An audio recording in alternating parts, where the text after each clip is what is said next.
அல்லேலூயா. யாக்கோபின் புஸ்தகம் 5ஆம் அதிகாரம் 17வது வசனம் சொல்லுகிறது, எலியா என்பவன் நம்மை போல பாடுள்ள மனுஷனாய் இருந்தும் அப்படின்னு இருக்கு. பொதுவாக அந்த எலியாவை குறித்து வேதாகமத்தில் ஒரு முன்னுரைப்பு உண்டு, ஒரு தீர்க்க தரிசனம் உண்டு. எலியாவினுடைய ஊழியம் இன்னும் முடிவடையவில்லை, இன்னும் எலியாவின் ஊழியம் இருக்கிறது. ஏன்னா இயேசு வருவதற்கு முன்பதாகலாம் யார் வரணும்? எலியா வந்து வழியை ஆயத்தம் பண்ணணும். இயேசு அடுத்து பகிரங்கமாக வந்து பூமியை ஆட்சி செய்வதற்கு முன்பதாகவும் 2 சாட்சிகள் வர வேண்டும். அதில் ஒன்று எலியாவாக இருக்கணும். அப்படிங்கிறது தான் நம்முடைய நிதானம். அப்படி இருக்கும்போது இந்த எலியா என்பவர் பொதுவாக நமக்கு ஒருத்தரோட பேசிகிட்டு இருக்கும்போது என்கிட்ட சொன்னாங்க, அவங்கெல்லாம் பைபிளில் உள்ளவங்க, அவங்களால முடியும் அப்படின்னு சொன்னாங்க. சில காரியங்களை நாம் செய்ய முடியல, பலவீனமாக இருக்கும்போது உங்களை பைபிளில் உள்ளவங்களோட கம்பேர் பண்ணாதீங்க, அவங்க பைபிளில் உள்ளவங்க ஹீரோஸ் அப்படின்னாங்க. பைபிளில் உள்ளவங்க எல்லாருமே நம்மை போல ஒரு காலத்தில் பாடுள்ளவர்கள் தான், நம்மை போல சாதாரணமாய் பிறந்தவர்கள் தான், தேவனால் முன்குறிக்கப்பட்டவர்கள் தான். உங்களையும் என்னையும் கர்த்தர் எப்படி முன்குறித்து அழைச்சிருக்கிறாரோ அதே மாதிரி அவர்களையும் அழைத்தார். அவங்கள ஒன்றும் சூப்பர் நேச்சுரலாக நடத்தலை, அவர்களை நடத்துகிற காலங்களிலே தேவன் அவர்களோடு கூட இடைப்பட்டார், அற்புத அடையாளங்களை செய்தார். அதே தேவன் தான் இன்னும் ஜீவனோடு கூட இருக்கிறார். நான் எப்படி விசுவாசிப்பேன்னா, இதை ஏன் பைபிள் எழுதி கொடுத்துருக்குன்னா, பாரு உன்ன மாதிரி சாதாரணமாக இருக்கிறவங்க தான் இவங்க எல்லாரும்.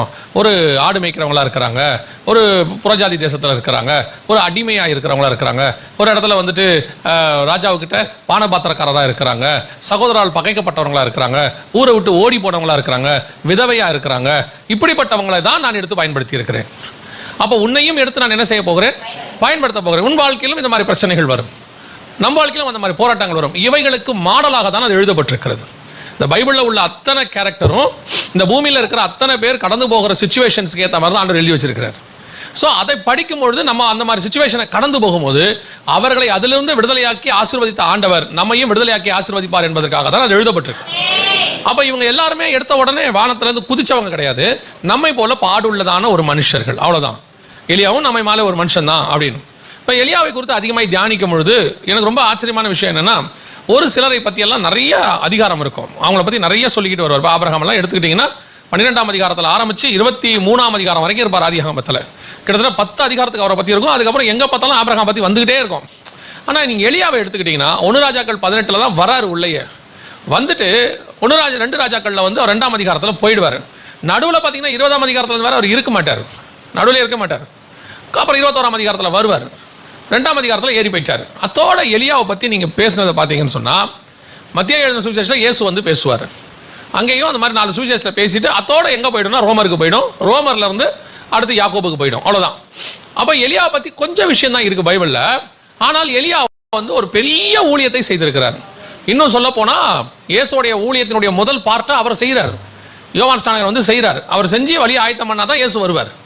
அது அப்போ எவ்வளோ இம்பார்ட்டன்ட் பாருங்க. அது இல்லாமல் இயேசுவை சந்திக்க அவர் வருகிறார், மறுரூப மலையில் பார்க்க வராங்க. அப்போ இந்த எலியாவை குறித்து தியானிக்கும் போது வசனம் தெளிவாக சொல்லுது, அவர் நம்மை போல ஒரு பாடுள்ள மனுஷனாக இருந்தார். அவங்க நார்மலாக நம்மளை மாதிரி ஒரு பிறந்த ஒரு மனுஷன் தான். அவருக்கும் பாடு இருந்துச்சு, பிரச்சனை இருந்துச்சு, போராட்டம் இருந்துச்சு. நிறைய நேரத்தில் ஊழியக்காரங்களை பார்க்கும்போது சில சொல்லுவாங்கல்ல, அவங்களுக்கு என்னையா நல்லா இருக்கிறாங்க ஆளு, அவங்களுக்கு என்ன, சில எல்லாம் பார்த்தீங்கன்னா யூடியூப்லலாம் பார்த்தீங்கன்னா ஊழியக்காரங்களை கிரிட்டிசைஸ் பண்ணுறத ஒரு வேலையாக வச்சுருக்கிறாங்க. அவங்களுக்கு ஏன் அப்படி தோணுதுன்னா, இவங்க ஏன் இப்படி இருக்கிறாங்க, நல்லா இருக்கிறாங்க, வசதியாக இருக்காங்க, வாய்ப்பாக இருக்கிறாங்க அப்படின்னு சொல்லி அவங்களுடைய வியூவில் அப்படி தெரியுது, அவ்வளோதான். இப்போ நம்ம வியூவில் போய் பார்த்தா தான் நமக்கு இருக்கிற பிரச்சனை என்னன்னு நமக்கு தெரியும். இப்போ ஒரு நாள் நம்ம இங்கிலாந்துடைய பிரதமரை பற்றி படிச்சுட்டு இருந்தோம். போரிஸ் ஜான்சன் ஒருத்தர் இருந்தார். போரிஸ் ஜான்சன் பயங்கரமான பிரதமர், அவர் இருந்தாருன்னாங்க. அவருக்கு என்னப்பா பிரதமர், நம்ம நினைக்கிறோம் பிரதமர் தானே எவ்வளோ பெரிய ஆள் அப்படின்னு. போரிஸ் ஜான்சனுடைய வாழ்க்கையில் போய் பார்த்தா அவருக்கு பெரிய பிரச்சனை. கடைசியில் கொரோனாலாம் வந்து ரொம்ப பாடு அனுபவிச்சார் அவர். அவர் வியூலேருந்து பார்த்தா தான் அவருக்கு இருக்கிற பிரச்சனைகள் நமக்கு தெரியும். நம்ம யாரையுமே நம்ம வியூலேருந்து பார்க்கும்போது அவங்களுக்குள்ள பிரச்சனைகள் தெரியாதுன்னு வச்சுக்கோங்களேன். அப்போ எலியாவை குறித்து கொஞ்சம் காரியங்களை அதிகமாக தியானிக்கிறது இயல்பு. எனக்கு ரொம்ப ஆண்டவரால் காரியங்கள் சொல்லிக் கொடுப்பார். அப்படி தியானிச்சுட்டு இருக்கும்போது எலியாவை குறித்து நம்மை போல ஒரு பாடுள்ள மனுஷனாக ஒரு சாதாரணமாகத்தான் ஊழியத்தை ஆரம்பிக்கிறார். ஆனால் அவருடைய வாழ்க்கையின் ஆரம்பத்திலிருந்து முடிவு வரைக்கும் பார்த்தீங்கன்னா ஒரு 5 ஸ்டேஜ் அவர் கிராஸ் ஆகி வரார். இந்த 5 ஸ்டேஜும் எப்படி இருந்தது அப்படிங்கிறது தான் இப்போ நம்ம ஆவிக்குரிய வாழ்க்கையும் அதன் அடிப்படையில் தான் இருக்கும். ஏன்னா எலியா ஒரு வகையில் புதிய ஏற்பாட்டு சபைக்கான அடையாளம். எப்படின்னு நான் உங்களுக்கு சொல்லிட்டு நான் போகிறேன், நீங்கள் கன்ஃபியூஸ் ஆகிடாதீங்க. மெல்கிசேதேக்கின் முறைமை தான் புதிய ஏற்பாட்டுடைய முறைமை. நியாயப்பிரமாணம் வந்து ஆரோனின் முறைமை. நம்ம தெரியும் 10ஆம் அதிகாரம் 7ஆம் அதிகாரம் 10ஆம் அதிகாரம் 2த்துலையும் எபிரேயர்கள் நிருபத்தில் சொல்லப்பட்டிருக்கிறது. ஆரோனின் முறைமை அப்படின்னு சொன்னால் நியாயப்பிரமாணத்தில் ஆரோனுக்கு ஆண்டவர் சொன்ன அந்த பலி கிளி இதெல்லாம் இருக்குது.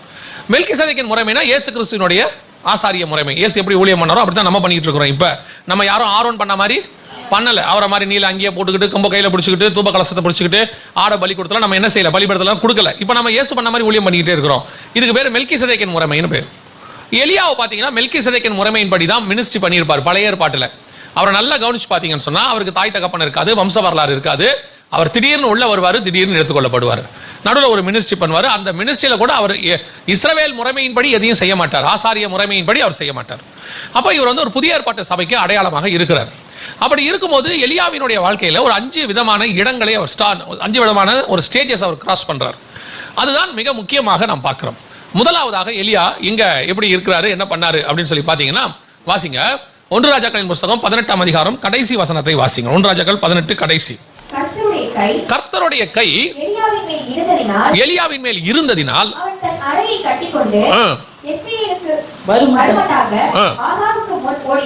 நல்லா கவனிங்க. கர்த்தருடைய கை எலியாவின் மேல் இருந்ததினால் அவன் தன் அறையை கட்டிக்கொண்டு இஸ்ரவேலுக்கு வருமட்டாக ஆகாபுக்கு முன்பாக ஓடினான் அப்படின்னு இருக்கு. இது எலியாவினுடைய ஆரம்ப கால ஊழியம். இந்த ஊழியத்தில் பயங்கர மினிஸ்ட்ரி பவர்ஃபுல்லாக நடக்குது. ஆவிக்குரிய வாழ்க்கை ஆரம்பத்தில் நல்லா இருக்கும். ஆண்டவருக்குள்ள வந்த புதுசில் பார்த்தீங்கன்னா பரபரன்னு இருக்கும். ஊழியமும் அப்படிதான். வந்த புதுசில் பார்த்தீங்கன்னா பரபரன்னு இருக்கும். அப்படி செய்யலாம், இப்படி செய்யலாம், அப்படி பண்ணணும், இப்படி பண்ணணும் அப்படின்னு சொல்லி நல்லது. ஆண்டவர் கூட அந்த காரியத்தை சொல்லும் போது, ஆதியிலே கொண்டிருந்த அன்பை விட்டாய் என்ற உன் பேரில் எனக்கு ஒரு குறை உண்டுங்கிறார். ஆதியில் ஒரு அன்பு இருக்கு. அந்த அன்பு எக்ஸ்ட்ராடினரி அன்பு அப்படின்னு நம்ம பார்க்கிறோம். உலக பிரகாரமாகி அப்படித்தான். எந்த ஒரு காரியத்தையும் நீங்கள் ஃபர்ஸ்ட் பையன்கிட்ட ஒரு பொம்மையை வாங்கி கொடுங்க, 2 நாளைக்கு அந்த பொம்மையை வச்சு உருட்டிகிட்டே இருப்பான். 3ஆவது நாள் பொம்மைக்கு அவனுக்கு சம்மந்தமே இருக்காது, இல்லை பொம்மை தூளாக இருக்கும். அதுக்கப்புறம் அந்த பொம்மைக்கு அவனுக்கு சம்மந்தமே இருக்காது. செல்ஃபோனை பாருங்க, வாங்குற வரைக்கும் பயங்கர இன்ட்ரெஸ்ட். அது வாங்கியே அவன் பையன் ஒத்த காலில் நிற்பான். வாங்கி கொடுத்த பிறகு அந்த செல்ஃபோனை 3 நாளைக்கு நோண்டிக்கிட்டே இருப்பான், என்ன இருக்குன்னு. அதுக்கப்புறம் பார்த்தீங்கன்னா செல்ஃபோன் நார்மலாக மாறிடும் அவனுக்கு. அதே மாதிரி தான் எல்லாருக்குமே. இந்த புது ட்ரெஸ் எடுத்துட்டு புது கட்டுற வரைக்கும் தான் அது புதுசு. கட்டி முடிச்சு ஒரு தடவை தோச்சி எடுத்தோம்னா அது மேலே இருக்கிற கிரேஸ் நமக்கு என்ன ஆயிரும், போயிடும். கல்யாணம் புடவைக்கே அதான் மரியாதை. கல்யாணத்தை கட்டி முடிச்சாச்சு, அன்னைக்கு கழட்டியாச்சு, அந்த கோட் சூட்டை கழட்டியாச்சுன்னா அதுக்கப்புறம் அந்த கோட் சூட்டை அவன் போடவே மாட்டான் பாருங்க. அதுக்கு நிறைய காரணம் இருக்குது. ஏன்னா அதை போட்டோம்னா அவனுக்கு அந்த ஞாபகம் வந்துகிட்டே இருக்கும். எதுக்கு அந்த பாடுகளை நம்ம நினைப்பானேன்னு சொல்லி என்ன சொல்றது இல்லாம அதை போடுறதே இல்லை. அப்படியே தூக்கி ஹேங்கர்ல மாட்டினா மாட்டினதோட சரி. அதை பார்க்கும்போது நினைப்பான், நீயும் மாட்டிக்கிட்டேன் நானும் மாட்டிக்கிட்டேன், 2 பேரும் தொங்குறோம் அப்படின்னு சொல்லிட்டு அந்த கல்யாண கோட்டை எனக்கு பாருங்க. எந்த கணவனும் கல்யாண கோட்டை அதுக்கப்புறம் பெரும்பாலும் போட மாட்டான், அப்படியே எடுத்து ஓரமாக வச்சிருவான். அது அப்படி ஆமீன் தனியாக வந்துச்சு, அதான் பார்த்தேன் என்னன்னு. அப்புறம் நம்ம என்ன செய்யறோம் அப்படின்னா, எந்த ஒரு காரியத்தையுமே நாம ஆரம்பத்தில் ஒரு வேகம். இப்போ எலியாவை பாருங்க, ஒரு வேகம் இருக்கு. அந்த வேகத்துக்கு என்ன காரணம் அப்படின்னு சொல்லி பார்த்தீங்கன்னா, அவரும் எந்த அளவுக்கு வேகமாக ஓடினார்னு பார்த்தீங்கன்னா 45வது வசனத்தை வாசிங்க பார்ப்போம். அதற்குள்ளாக வான மேகங்களினாலும் காற்றினாலும் கருத்து பெருமழை உண்டாயிற்று. ஆகா ரதத்தில் ஏறி இஸ்ரவேலுக்கு போனான். ஒருத்தன் ரதத்துல ஏறி வண்டியில ஏறி போறான். குதிரை 2 குதிரை கட்டியோ 2 குதிரையோ 4 குதிரையோ, அந்த ரதத்துல 1 குதிரையோ 2 குதிரையோ 4 குதிரையோ, ஹார்ஸ் பவர் அப்படிம்பாங்க. இப்போ நீங்க மிஷின் இன்ஜின்லாம் வச்சிருக்காங்க பாருங்க, அதுக்கு பேர் என்னது, ஹார்ஸ் பவர். இத்தனை ஹார்ஸ் பவர் அப்படின்னு சொல்லுவாங்க. அப்ப அங்க 2 ஹார்ஸ் பவரா 3 ஹார்ஸ் பவரான்னு தெரியல, 4 ஹார்ஸ் பவரான்னு தெரியல. குதிரை கட்டி அடிச்சு நவுத்தி ஓடுறாரு எலியா இவரு ஆகாப். ஆனா ஓடும் போது பாத்தீங்கன்னா எலியா பின்புதான் தொடங்குகிறார். மழையை பார்த்த உடனே எலியா. ஆனால் அந்த ஓட்டத்தின் வல்லமைக்கு அவர் ஏன் அவ்வளவு வேகமா ஓடினாரு அப்படின்னு கேட்டீங்கன்னா, அது ஒரு வார்த்தை கொடுக்கப்பட்டிருக்கிறது, தன் அறையை கட்டி கொண்டு அப்படின்னு இருக்கு. அறையை கட்டிக்கிட்டு சில ஆட்கள்லாம் பார்த்துருக்கீங்களா, இந்த பேண்ட் பெல்ட் போடாம வந்துருவாங்க. நீங்க யாரையாவது பார்த்தீங்களா அப்படி 2 நாள்ல? பார்க்கலையா? ரொம்ப சந்தோஷம். கவனிங்க, இந்த பேண்ட் பெல்ட் போடாம வந்துருவாங்க. இந்த ஆள் பார்த்தீங்கன்னா நடக்கும் போதெல்லாம் பேண்ட்டை பிடிச்சிக்கிட்டே நடக்கும். பார்த்துருக்கீங்களா? அந்த பேண்ட்டை பிடிச்சிக்கிட்டே நடக்கும். அப்படியே ஏதாவது பஸ் யாரை ஓடனா கூட அது மெதுவாக தான் வரும். வரங்க ஏன்னா அது கையை விட்டுச்சுன்னா பேண்ட் கீழே போயிடும். அப்போ அது என்ன செய்யணும், அந்த பேண்ட் கீழே விடாமல் இருக்கிறதுக்கு நம்ம என்ன செய்யறோம், அறையை கட்டி கொள்கிறோம் பாருங்களேன். அதாவது நம்முடைய நிர்வாணம் காணாதபடிக்கு அந்த அறையை கட்டி கொள்வதற்கு, அந்த வஸ்திரத்தை காப்பாற்றுவதற்கு அந்த அறை கச்சை ரொம்ப இம்பார்ட்டன்ட். எபேசியர் நிருபம் 6ஆம் அதிகாரம் 14வது வசனத்தை வாசிங்க. எபேசியர் 6:14 வாசிங்க. சத்தியம் எனும் கச்சையை உங்கள் அறையில் கட்டிக்கொண்டு கட்டினவர்களாயும். அப்படின்னா என்ன அர்த்தம், அறை கச்சை என்பது எதற்கான அடையாளமாக இருக்கிறது, சத்தியத்துக்கு அடையாளமாக இருக்கிறது.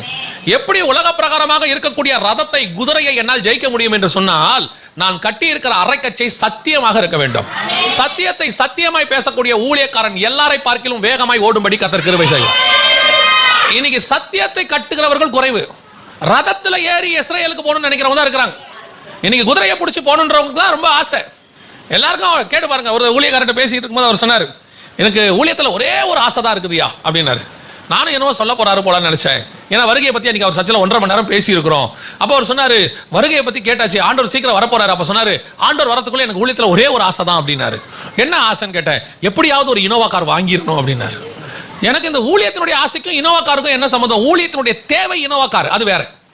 பல இடத்துக்கு நான் போக போறேன், எனக்கு தேவைப்படுது, ஒரே நாள்ல 4 ஊரை சுத்தணும், எனக்கு ஒரு கம்ஃபர்டபுள் வண்டி இருந்தால் என்னால் சுத்த முடியும்னா அதுக்கு வந்து ஒரு வாய்ப்பு, நான் ஒரு ஓகே நீட், அது தேவை. அது எப்படி ஆசையாய் மாறும்? எப்படி தரிசனமாய் மாறும்? இன்னைக்கு நிறைய பேருடைய தரிசனம் என்ன? இன்னைக்கு எதை மேல ஏறி ஓடிட்டு இருக்காங்க? ஆகாப்பு ஓடுறதுக்கு காரணம் என்ன? ஆகாப்புக்கு இடைக்கச்சை இல்லாவிட்டால் கவலையே கிடையாது. ஏன் தெரியுமா? அவனை பொறுத்த வரைக்கும் எனக்கு இடைக்கச்சை இருந்தா என்ன, இல்லாட்டி என்ன, நான் ஓட போறதுல குதிரை ஓட போகுது, நான் ரதத்துல உட்கார்ந்து இருக்கிறேன், நான் சொகுசா போயிட்டு இருக்கிறேன். ஆனா ஆண்டவர் சொல்றாரு, அவன் குதிரையில போனாலும் சரி, அவன் ரதத்தில் போனாலும் சரி, ஆனால் இடைக்கச்சையை கட்டி கொண்டு கூட ஊழியக்காரனுடைய ஓட்டம் இருக்குல்ல, அந்த ஓட்டமே என்டையர்லி டிஃபரெண்ட். அந்த ஓட்டம் தான் ஓட்டம். அப்படி ஓடுறான் அவன். ஆண்டவர் உங்களை என்னையும் அப்படி ஓடத்தான் அழைச்சிருக்கிறார். இன்னைக்கு நீங்க எதை கட்டிக்கிட்டு ஓடிக்கிட்டு இருக்கிறீங்கன்றதா முக்கியம். நிறைய பேர் குதிரையில ஓடுறதுக்கு ரெடியா இருக்கிறாங்க, குதிரை மேல ஏறி ஓடின ராஜாக்கள்லாம் இருக்கிறாங்க. நிறைய பேர் ரதத்தில் ஏறி, நீங்க அடுத்த 20ஆம் அதிகாரத்தில் வாசிச்சு பாத்தீங்கன்னா வசனம் சொல்லும், பெனாதாத் குதிரையின் மேல் ஏறி ஓடினான் அப்படின்னு இருக்கும். பெனாதாத்ங்கிற ராஜா குதிரையின் மேல ஓடுறான், ஆகாப்பு ரதத்துல ஓடுறான். ஆனா எலியா கர்த்தருடைய பலத்தினாலே, வெறும் கர்த்தருடைய பலன் இருந்தாலும் நம்ம எல்லாருக்குமே நம்ம பலவீனங்கள்ல கர்த்தருடைய பலன் இருக்கு. ஆனா கர்த்தர் என்ன எதிர்பார்க்கறாரு தெரியுமா? என் பலன் உன் மேல இருக்கணும், ஆனா நான் சொன்னக்கூடிய சத்தியம் என்கிற அரைக்கச்சை உனக்குள்ளே கட்டப்பட்டவனாய் காணப்படும். இன்னைக்கு அந்த அரைக்கச்சையை நம்ம கட்டி இருக்கிறோமா? சத்தியம் இருக்குதா? இயேசுவை பார்த்து ரொம்ப அழகான ஒரு வார்த்தை சொல்லுவாங்க, எனக்கு திருப்பி திருப்பி படிச்சுனே இருப்பேன். என்ன சொல்லுவாங்க தெரியுமா? நீ சத்தியத்தை சத்தியமாய் போதிக்கிறவர் என்று, நீர் முகாந்தரம் இல்லாமல் முகதாட்சண்யம் இல்லாமல் பேசுகிறவர் என்று. அப்போ இதான் சத்தியம், அவ்வளவுதான். ஆனா ஒண்ணு, சத்தியம் பேசுனீங்கன்னா நிறைய பேரால பகைக்கப்படுவீர்கள், அது மட்டும் சத்தியம், அது மட்டும் நிச்சயம். நீங்க சத்தியம் பேசுனீங்க, அநேகருக்கு சத்ருவாய் மாறுவீங்க. ஏன்? சத்தியத்தில் இல்லாதவனுக்கு சத்தியம் சத்ருவாய் தெரியும், அவனுக்கு பார்க்கிறதுக்கு அது கஷ்டமா தெரியும். என்ன இவன் மட்டும் பெருசா பேசுறாரு? இப்ப இயேசு வந்து நியாயப்பிரமாணத்தை முறியடிக்க வந்தாரா, நியாயப்பிரமாணத்தை நிறைவேற்ற வந்தாரா? நிறைவேற்றதான் வந்தாரு. அப்ப இவங்க செய்யற நியாயப்பிரமாணத்தை தான் அவரும் செய்யறாரு. ஆனா நியாயப்பிரமாணத்தை கரெக்டா செய்யறாரு. இவங்க நியாயப்பிரமாணத்தை என்ன பண்ணிட்டாங்க? கொலாப்ஸ் பண்ணிட்டாங்க. இவங்க இஷ்டத்துக்கு ஏற்ற மாதிரி மாத்திட்டாங்க. அதனால தான் ஆண்டவர் சொல்றார், ஆதி முதல் கொண்டு அப்படி இல்லை, உங்கள் இருதயத்தின் கடினத்தின் நிமித்தமே மோசே அப்படி சொன்னான். ஃபர்ஸ்ட் கொலாப்ஸ் முடிஞ்சிருச்சு. ரெண்டாவது சொல்றாரு, நீங்கள் அவர்களுக்கு பாரமானங்களை சுமத்துகிறீர்கள், நாங்க அப்படி வைக்கலன்றார் ஆண்டவர். நியாயப்பிரமாணம் கொடுக்குமா ஜனங்களுக்கு பாரமானதையே? எவ்வளவு நல்ல ஆண்டவர் பாருங்க. மாடு கொடுக்குறவன் மாடு கொடு, ஆடு கொடுக்குறவன் ஆடு கொடு, 2 பேரால என்னால கொடுக்க முடியல, ரொம்ப ஏழைங்க, புறா குஞ்சு கொடு, அவ்வளவுதான். எப்படி பலியை மாத்தி வைக்கிறார்? எல்லாருக்குமான தேவன் அவர். அவ்வளவு லகுவாய் சத்தியத்தை ஃபாலோ பண்றதுக்கு வச்சிருக்கிறார். இவங்களுக்கு லகுவா சத்தியத்தை ஃபாலோ பண்ண விருப்பம் இல்ல, இவங்க தங்கள் மன விருப்பத்தின்படி செய்ய விரும்புகிறவங்க. அப்ப இவங்க என்ன நினைக்கிறாங்க தெரியுமா? இப்ப ராஜாவை கூப்பிட்டு எலியா சொல்றாரு, ராஜா இப்ப மழை வரப்போகுது, நான் அரைக்கச்சையை கட்டிட்டு ஓட போறேன், நீ அரைக்கச்சையை கட்டிக்கோ, 2 பேரும் வா ஓடுவோம் அப்படின்னு சொன்னா ராஜா சொல்வாரு, பைத்தியக்காரன் போவான். கர்த்தர் என்னை ஆசீர்வதித்து எதை கொடுத்திருக்கிறார்? ரதத்தை கொடுத்திருக்கிறார். இஸ்ரவேலுக்கு ராஜாவாக ஆகாப்பை கர்த்தர் யார் அபிஷேகம் பண்ணது? கர்த்தர் தான் கொண்டு வந்திருக்கிறார். ஏன்னா அவர் தான் ராஜாக்களை தள்ளி ராஜாக்களை ஏற்படுத்துகிறவர். இப்ப சொன்னா ராஜா என்ன சொல்வாரு?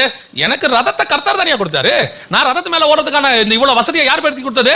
கர்த்தர் கொடுத்தாரு. அவன் சொல்றான், கர்த்தர் கொடுத்தாரு, பட் இப்ப இஸ்ரவேலுக்கு போகணும்னா ரதம் பத்தாது, அந்த ஸ்பீடு பத்தாது, அந்த குதிரை பத்தாது, இப்ப சத்தியம் என்கிறதான ஸ்பீடு வேணும். இது அதை விட வேகமா ஓட வேண்டிய காலத்துக்கு நம்ம இருக்கிறோம். இப்ப நீ அந்த ரதத்தை விட்டு இறங்கி என் கூட ஓடுனா ராஜாவால் அதை ஏற்றுக்கொள்ள முடியாது. இன்னைக்கு இருக்கிற அநேக ஊழியர்களாலும் ஆவிக்குரியவர்களாலும் சத்தியத்தை ஏற்றுக்கொள்ள முடியாது.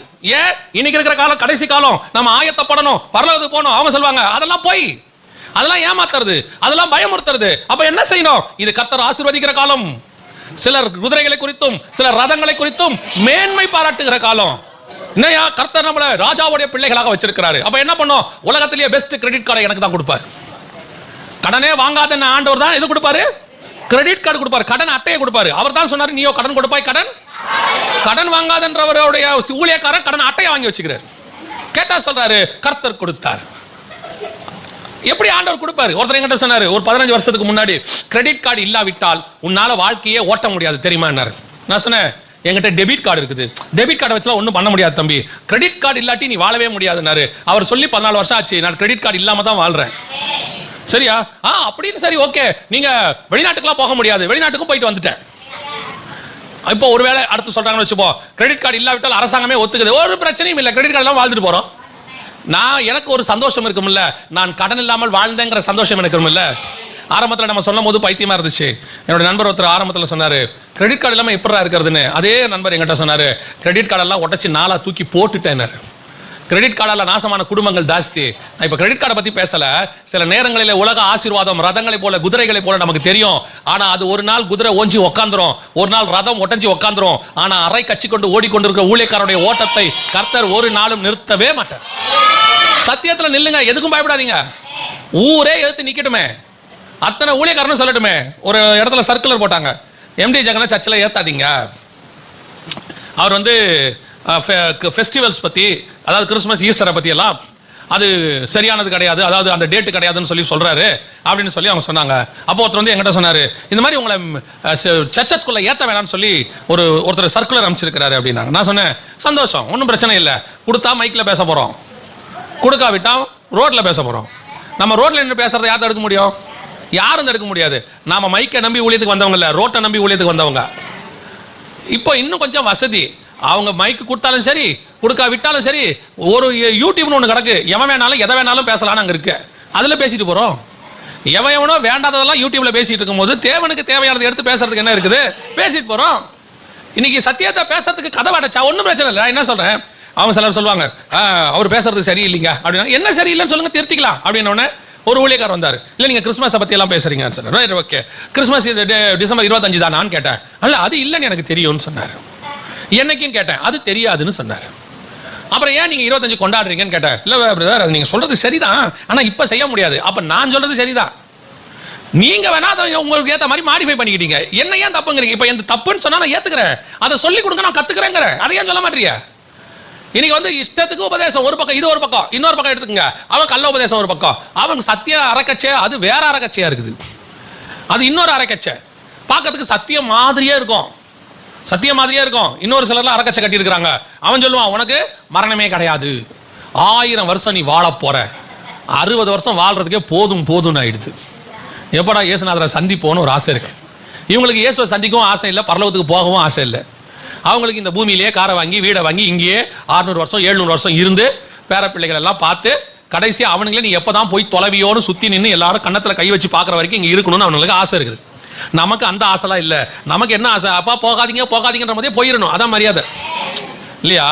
இப்போ பாஸ்டர் வந்து மேலே அன்பா இருக்கிறாரு, அண்ணே வாங்கண்ணே வாங்கண்ணேன்னு கூப்பிட்டு, அண்ணே வந்துட்டீங்களாண்ணே, அண்ணே எங்கண்ணே இருக்கீங்க, அண்ணே எவ்வளோ நேரத்தில் வருவீங்கன்னு கேட்டாரு. நான் 50 நாள் இங்கேயே உட்காந்துட்டேன்னு வச்சுக்கோங்க, அண்ணே என்ன கேட்பாரு,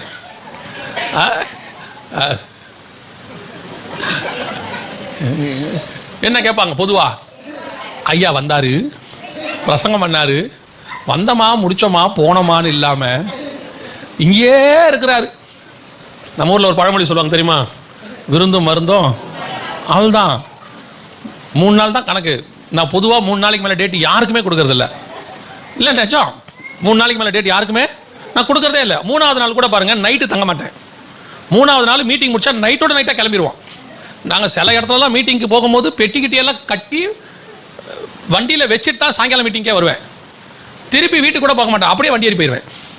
3 நாள் தான் கணக்கு.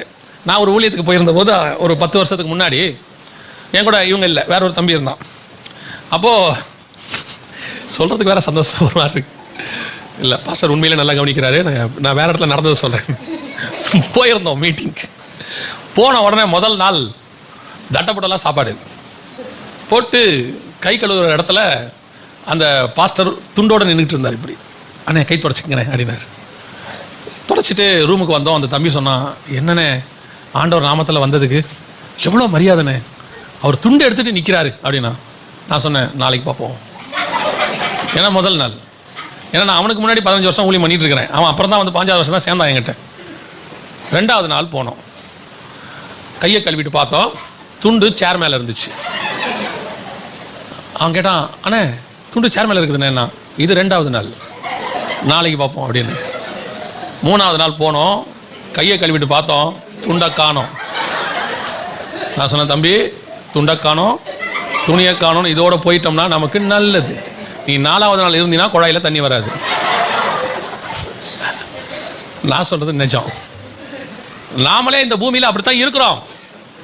அதாவது நம்ம இருக்கிற வரைக்கும் கட்டி பிடிச்சிக்கிட்டு ஐயோ போகாதீங்க போகாதீங்கம்பா. நான் சொல்லி வச்சிருக்கேன் என் பசங்கள்லாம், நிஜம் ஆண்டவருக்கு தெரியும். ஆண்டவர் ஜீவனை எடுக்கிறாருன்னா அந்த போராடிலாம் கேட்கப்படாது. எப்படியாவது அந்த ஜீவனை ஒரு 5 வருஷம் கொடுங்க, 10 வருஷம் கொடுங்க, 5 வருஷம் குட்டி கொடுங்கன்னு என்ன செய்யக்கூடாது, கேட்கவே கூடாது. போறாரா அழுகையோட அமுச்சு விட்டுறணும். ஆண்டவரே உமக்கு சித்தமானதை நிறைவேற்றும். நல்ல வார்த்தை ஒன்று இருக்குது, அதை தூக்குங்கன்னு சொல்ல முடியாது, வச்சுக்கணும்னு சொல்ல முடியாது. அவர்கிட்ட விட்டுறது. தாவீது மாதிரி, என்னப்பா 3 ஆப்ஷன் கொடுக்குறேன், என்னப்பா தாவீதுன்னா 3 வேணா 4வது ஒன்று இருக்குது, என்னது, உம்முடைய கரத்தில் விழுவேனாக, நீங்களே பார்த்து ஏதாவது ஒன்று செஞ்சு விட்டுருங்கம்பா. அந்த மாதிரி நம்மளாம் தாவீது மாதிரி மாறிடணும். நீங்க போயிட்டு அவருக்கு 5 வருஷம் கொடுங்க, 10 வருஷம் கொடுங்க அப்படின்னீங்கன்னா அடுத்த 10 வருஷம் நீங்க ஜெபம் பண்ற மாதிரி ஆயிரும். எப்படி இருக்கணும், ஆண்டவரே இந்த ஆளை இறங்கி தூக்குன்ற மாதிரி, ஆண்டவரை இறங்கி இந்த ஆளை தூக்குங்கன்ற அளவுக்கு நமக்கு கொண்டு போயிடும். ஏன்னா நம்மள அந்த அளவுக்கு வியாதி பாதிக்கப்பட்டு கடைசியில் ஆண்டவர் நல்லபடியா கொண்டு போறதுக்கு தான் கூப்பிட்டாரு. நம்ம தான் போகாம என் பேரனை பார்க்கணும், பேத்தியை பார்க்கணும், ஆண்டவர் எனக்கு கடைசி ஆசை எசேக்கியா ராஜா மாதிரி கேட்டு வாங்கிறது. நம்மளே அந்த நிலைமையில இருக்கிறோம். இப்போ அவங்க சொல்லிட்டு இருக்கிறோம் 1000 வருஷம் இருப்பீங்க, 2000 இருந்துட்டு வாங்க, யாருக்கும் ஒன்றும் பிரச்சனை இல்லை. ஆனால் புதிய ஏற்பாட்டை பொறுத்த வரைக்கும் பூமி என்பது ஒரு வாடகை வீடு. எப்போ விட்டுட்டு பரலோகத்துக்கு போறோம், நம்ம ஆத்மா வாஞ்சியா இருக்கணும். இன்னைக்கு ஒரு இறைக்கச்சை ஒன்று இருக்குது. என்ன இடைக்கச்சை தெரியுமா? இது ஒரு சத்தியம், ஒரு வித்தியாசமான சத்தியம் ஒன்று இருக்குது. ஆளாளு கட்டி இருக்கிறாங்க. இந்த இடைக்கச்சை யார் கட்டின இடைக்கச்சைன்னு கேட்டீங்கன்னா, இப்போ இன்னொன்று இருக்குது, வாசிங்க. தானியேல் புஸ்தகம் 5ஆம் அதிகாரம். தானியேல் புஸ்தகம் 5ஆம் அதிகாரம் 6வது வசனத்தை வாசி.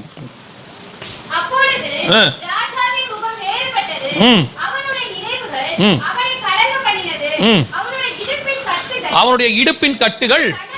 ஏன் இடுப்பின் கட்டுகள்னா இடைக்கச்சை, பெல்ட். அப்படியே ஸ்பாட்ல இடுப்பு என்ன ஆயிடுச்சு, ஒல்லி ஆயிடுச்சு, அப்படியே ஒரு மாதிரி ஆகி தளர்ந்து போய் அப்படியே ஆயிடுச்சு. அவனுக்கு என்ன ஆச்சு, ஏன் இடுப்பின் கட்டுகள் தளர்ந்தன, என்ன நடந்தது அப்படின்னு கேட்டீங்கன்னா 5வது வசனம் வாசிங்க சொல்றேன்.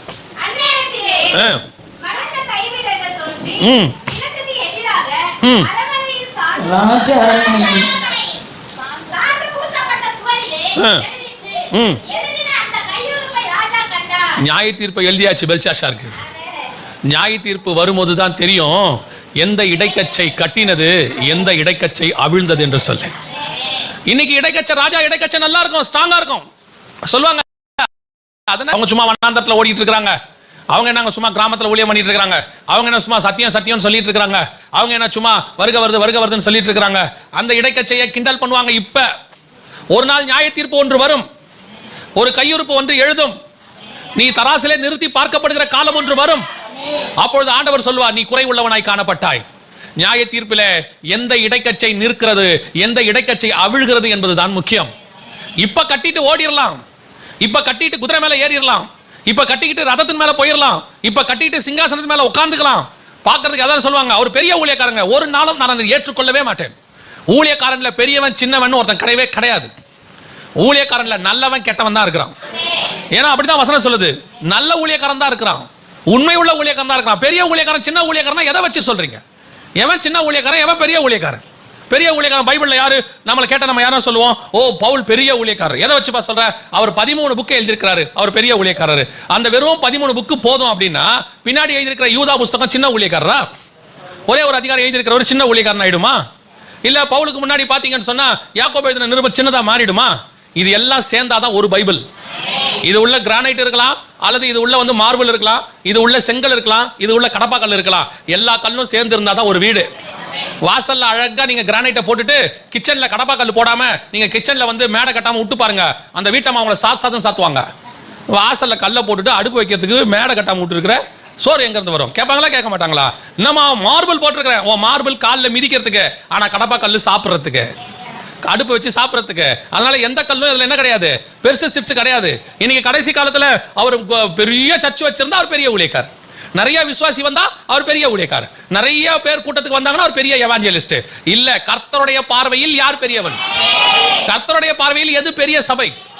ஒரு 50 பேரை வச்சுக்கிட்டு ஒரு கிராமத்துக்குள்ள உட்காந்துக்கிட்டு சத்தியத்தை சத்தியமா ஒருத்தன் பேசிக்கிட்டு இருப்பான், அவனைத்தான் வசனம் பரலோகம் பெரிய ஊழியக்காரன் சொல்லும். அவனைத்தான் பரலோகம் கனப்படுத்த போது. நீ 10,000 பேரை வச்சுக்கிட்டு 10,000 பேருக்கு சத்தியத்தை பேசாம ராஜாவுடைய இடைக்கச்சை கட்டியிருப்பாங்க. அவங்க ராஜாவுடைய இடைக்கச்சை என்ன பேசும்? ஓ நாட்டை பிடியுங்கள், மறுமணியாட்டியோட கூட உட்காந்துருப்பாங்க, கையில கோப்பையோட உட்காந்துருப்பாங்க, திராட்சை ரசத்தை குடிச்சிட்டு இருப்பாங்க. அது ராஜாவுடைய இடைக்கச்சை, அது அவங்க சத்தியம். இன்னைக்கு அப்படிதான் கடைசியில ராஜாவுடைய இடைக்கச்சையை வச்சிருக்கிற ஒரு கூட்டம் இருக்குது. நாம ராஜாக்கள் போல வாழணும். எனக்கு பெரிய ஆச்சரியம் என்னன்னா, ராஜாவே இங்க இறங்கி எப்படி வந்துட்டாரு? எப்படி வந்துட்டாரு? மனுஷ சாயலாகி தரித்திரத்துல வந்து புறா குஞ்சா பலி கொடுத்து அவர் மரிச்சார். இப்ப இவங்க என்ன சொல்றாங்க? அவர் நம்மை ஐஸ்வர்யனாக்கும்படிக்கு அவர் என்னவானார்? அதுக்கு என்ன விளக்கத்தை கொடுக்குறாங்க? நாமெல்லாம் பணக்காரனா கோடீஸ்வரனா நல்லா பூமியில வாழ்றதுக்கு தான் இயேசு ஏழையானார். கரெக்டா? அப்படின்னா முதல் உலகத்திலேயே மிகப்பெரிய கோடீஸ்வரனா யார் இருக்கணும் தெரியுமா? பவுல் தான் இருக்கணும் இல்லையா? இன்னைக்கு நமக்கு அவர் தானே பெரிய ஊழியக்காரரு, இவ்வளவு எழுதி இருக்கிறாரு. அப்புறம் ஏன் அவர் எல்லாவற்றையும் நஷ்டமும் குப்பையும் என்று விட்டார்? அவர் எதுக்கு சொல்றாரு? பசியோ பஞ்சமோ பட்டினியோ நிர்வாணமோ நாசமோசமோ கிறிஸ்துவின் அன்பை விட்டு என்னை பிரிப்பவன் யாருன்னு ஏன் கேட்கிறாரு? அப்போ 12 அப்போஸ்தலர் தான் இருக்கிறதுலே கோடீஸ்வரனா மாறி இருக்கணும். அவங்க என்ன சொல்லணும்? கிறிஸ்து எங்களுக்காக பலியாகி ஐஸ்வர்யவன், நம்மளை ஐஸ்வரன் ஆக்கிட்டாரு, நாங்க உலகத்திலேயே கோடீஸ்வரனா இருக்கணும்னு சொல்லியிருக்கணும். அவங்க எதுக்கு வழிக்கு பையாகிலும் பணத்தையாகிலும் எடுக்காம பரதேசியை போல தரித்திரர் போல ஓடி போனோம்? ஏன் பேதுரு எழுதணும்? பரதேசிகளுக்கு எழுதுகிறதாவது ஏன் எழுதணும்? இன்னைக்கு ராஜாவின் இடைக்கச்சையை கட்டி கொண்டிருக்கிற ஒரு ஊழியக்காரருடைய கும்பல் உட்கார்ந்துகிட்டு இருக்கு. அது உங்களை மோசம் போக்குது. அது உங்க காதுக்கு இனிய பிரசனத்தை பேசுது. உன்னை ராஜாவாக்குவாரு, அப்படி ஆக்குவாரு, இப்படி ஆக்குவாரு, உனக்கு வந்து துபாயில புர்ஜ் கலிஃபால வீடு கொடுப்பாரு, ஃபிளைட் கொடுப்பாரு, உனக்கு ஹெலிகாப்டர் கொடுப்பாரு, எல்லாம் சொல்லிட்டு இருக்கிறான். ஆனா உனக்கும் எனக்கும் ஆண்டவர் சொன்னது என்னமா? இவைகளை விட்டுவிடு, உன்னை நான் பரலோகத்துல என்னோடு கூட உட்கார வைத்துக் கொள்வேன் இருப்பாரு. உண்மையான ராஜகுமாரத்திகள் நீங்களும் நானும் தான். இன்னைக்கு அதனால பூமியில தரித்திரமா இருக்க சொன்னாரா? இல்ல. கர்த்தர் தேவைகளை சந்திக்கிற தேவன். கர்த்தர் ஏழ்மையா இருக்க சொல்லவே இல்ல, எளிமையா இருக்க சொன்னாரு. காட் உங்களை வந்து தரித்திரத்துல வாழ சொல்லல, கர்த்தர் சிம்பிளிசிட்டி. ஆண்டவர் அதான் என்ன சொன்னாரு? உனக்கு என்ன தேவை என்பதை பரமபிதா அறிந்திருக்கிறார், அவர் தேவையானதை கொடுப்பார். நீ லக்ஸரிக்குள்ள போகாத, அவ்வளவுதான். ஆண்டவர் சொன்னது அவ்வளவுதான், நீ லக்ஸரிக்குள்ள போகாத. இன்னைக்கு உலகம் என்ன சொல்லுது? எதை பத்தி பேசிட்டு இருக்குது? ராஜாவின் இடைக்கத்தையை பத்தி பேசுது. நீ கட்டியிருக்கிற கச்சை எலியாவின் கச்சையா? நீ கட்டியிருக்கிறது கச்சை பெல்ஷாசாரின் கட்டையா? எந்த கச்சையை நீ கட்டிக்கிட்டு இருக்கிறீங்க? எதுல உட்கார்ந்து இருக்கிறீங்க? எதுல உட்கார ஆசைப்படுறீங்க? எலியா நினைச்சிருந்தா ஆகாப்ட சொல்லலாம், ஆகாப் கொஞ்சம் இடம் கொடு, நம்ம 2 பேரும் சேர்ந்து என்ன பண்ணிடலாம்? ரதத்துல போயிடலாம். ஆகாப் வேணான்னு சொல்லியிருப்பானா? அவன் தான் மழையை கொண்டு வந்துட்டானே, மழை பெய்ய ஆரம்பிச்சிருச்சு. ஆகாப்புக்கு தேவை மழை தானே, எலியா கொடுத்துட்டானே. ஆகாப் சொல்லலாம், வாங்க எலியா ஏறிக்கிங்க, 2 பேருமா போயிடலாம். ஏன் இன்னைக்கு ஊழியக்காரனுக்கு அவ்வளவு கனம் கொடுக்குறாங்க? அவன் லைவா அற்புதத்தை செஞ்சு காட்டுறான், அவனுக்கு கொடுக்காத கனமா? அவன் சொல்றான், நீ ரதத்துல ஏறி வீட்டுக்கு போ. ஏன் எலியா நீ வரலையா? அது ஸ்லோப்பா, நான் கொஞ்சம் ஸ்பீடு. என்ன சொல்றீங்க? நீ பின்னாடி தான் வருவேன், நான் முன்னாடி போவேன். ஏன்? நீ கட்டியிருக்கிறது ராஜாவின் இடைக்கச்சை, இது ஒரு லிமிட் தான் போகும். நான் கட்ட போறது தேவனுடைய சத்தியம் என்னும் அரைக்கச்சை, அதை என்னை கொண்டு போய் உனக்கு முன்னாடி இஸ்ரவேல்ல சேர்த்துரும். நீ போக வேண்டிய டெஸ்டினேஷனுக்கு ஆண்டவர் உன்னை எப்படி கொண்டு போகணுமோ அப்படி கொண்டு போவார். ஆனா சத்தியத்துல மட்டும் நிலையா நில்லுங்க. சத்தியம் தான் உங்களை விடுதலையாக்கும், வேத வசனம் தான் உங்களை காப்பாத்தும். எப்பேற்பட்ட பாதாளத்தில் விழுந்தவனையும் வேத வசனம் தூக்கி மேல கொண்டாந்துரும்.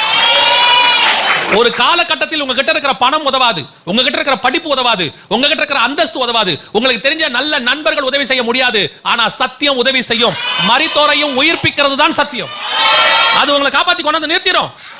அதுக்கு நீங்க இம்பார்ட்டன்ஸ் கொடுங்க. அந்த அரைக்கட்சியை கட்டணும்னு நினைங்க.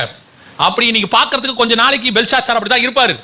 ஓ, கையில மதுபானத்தை கையில வச்சுக்கிட்டு ஜாலியா பேசிக்கிட்டு, ரொம்ப ஏடகூடமா பேசிக்கிட்டு, பெருமையா பேசிக்கிட்டு, ஒருத்தனைய மதிக்காம பேசிக்கிட்டு, நீ என்னடா சொல்றது நான் என்னடா சொல்றதுன்னு கேட்டுக்கிட்டு பேசும்போது கர்த்தர் பார்த்துக்கிட்டே இருப்பாரு.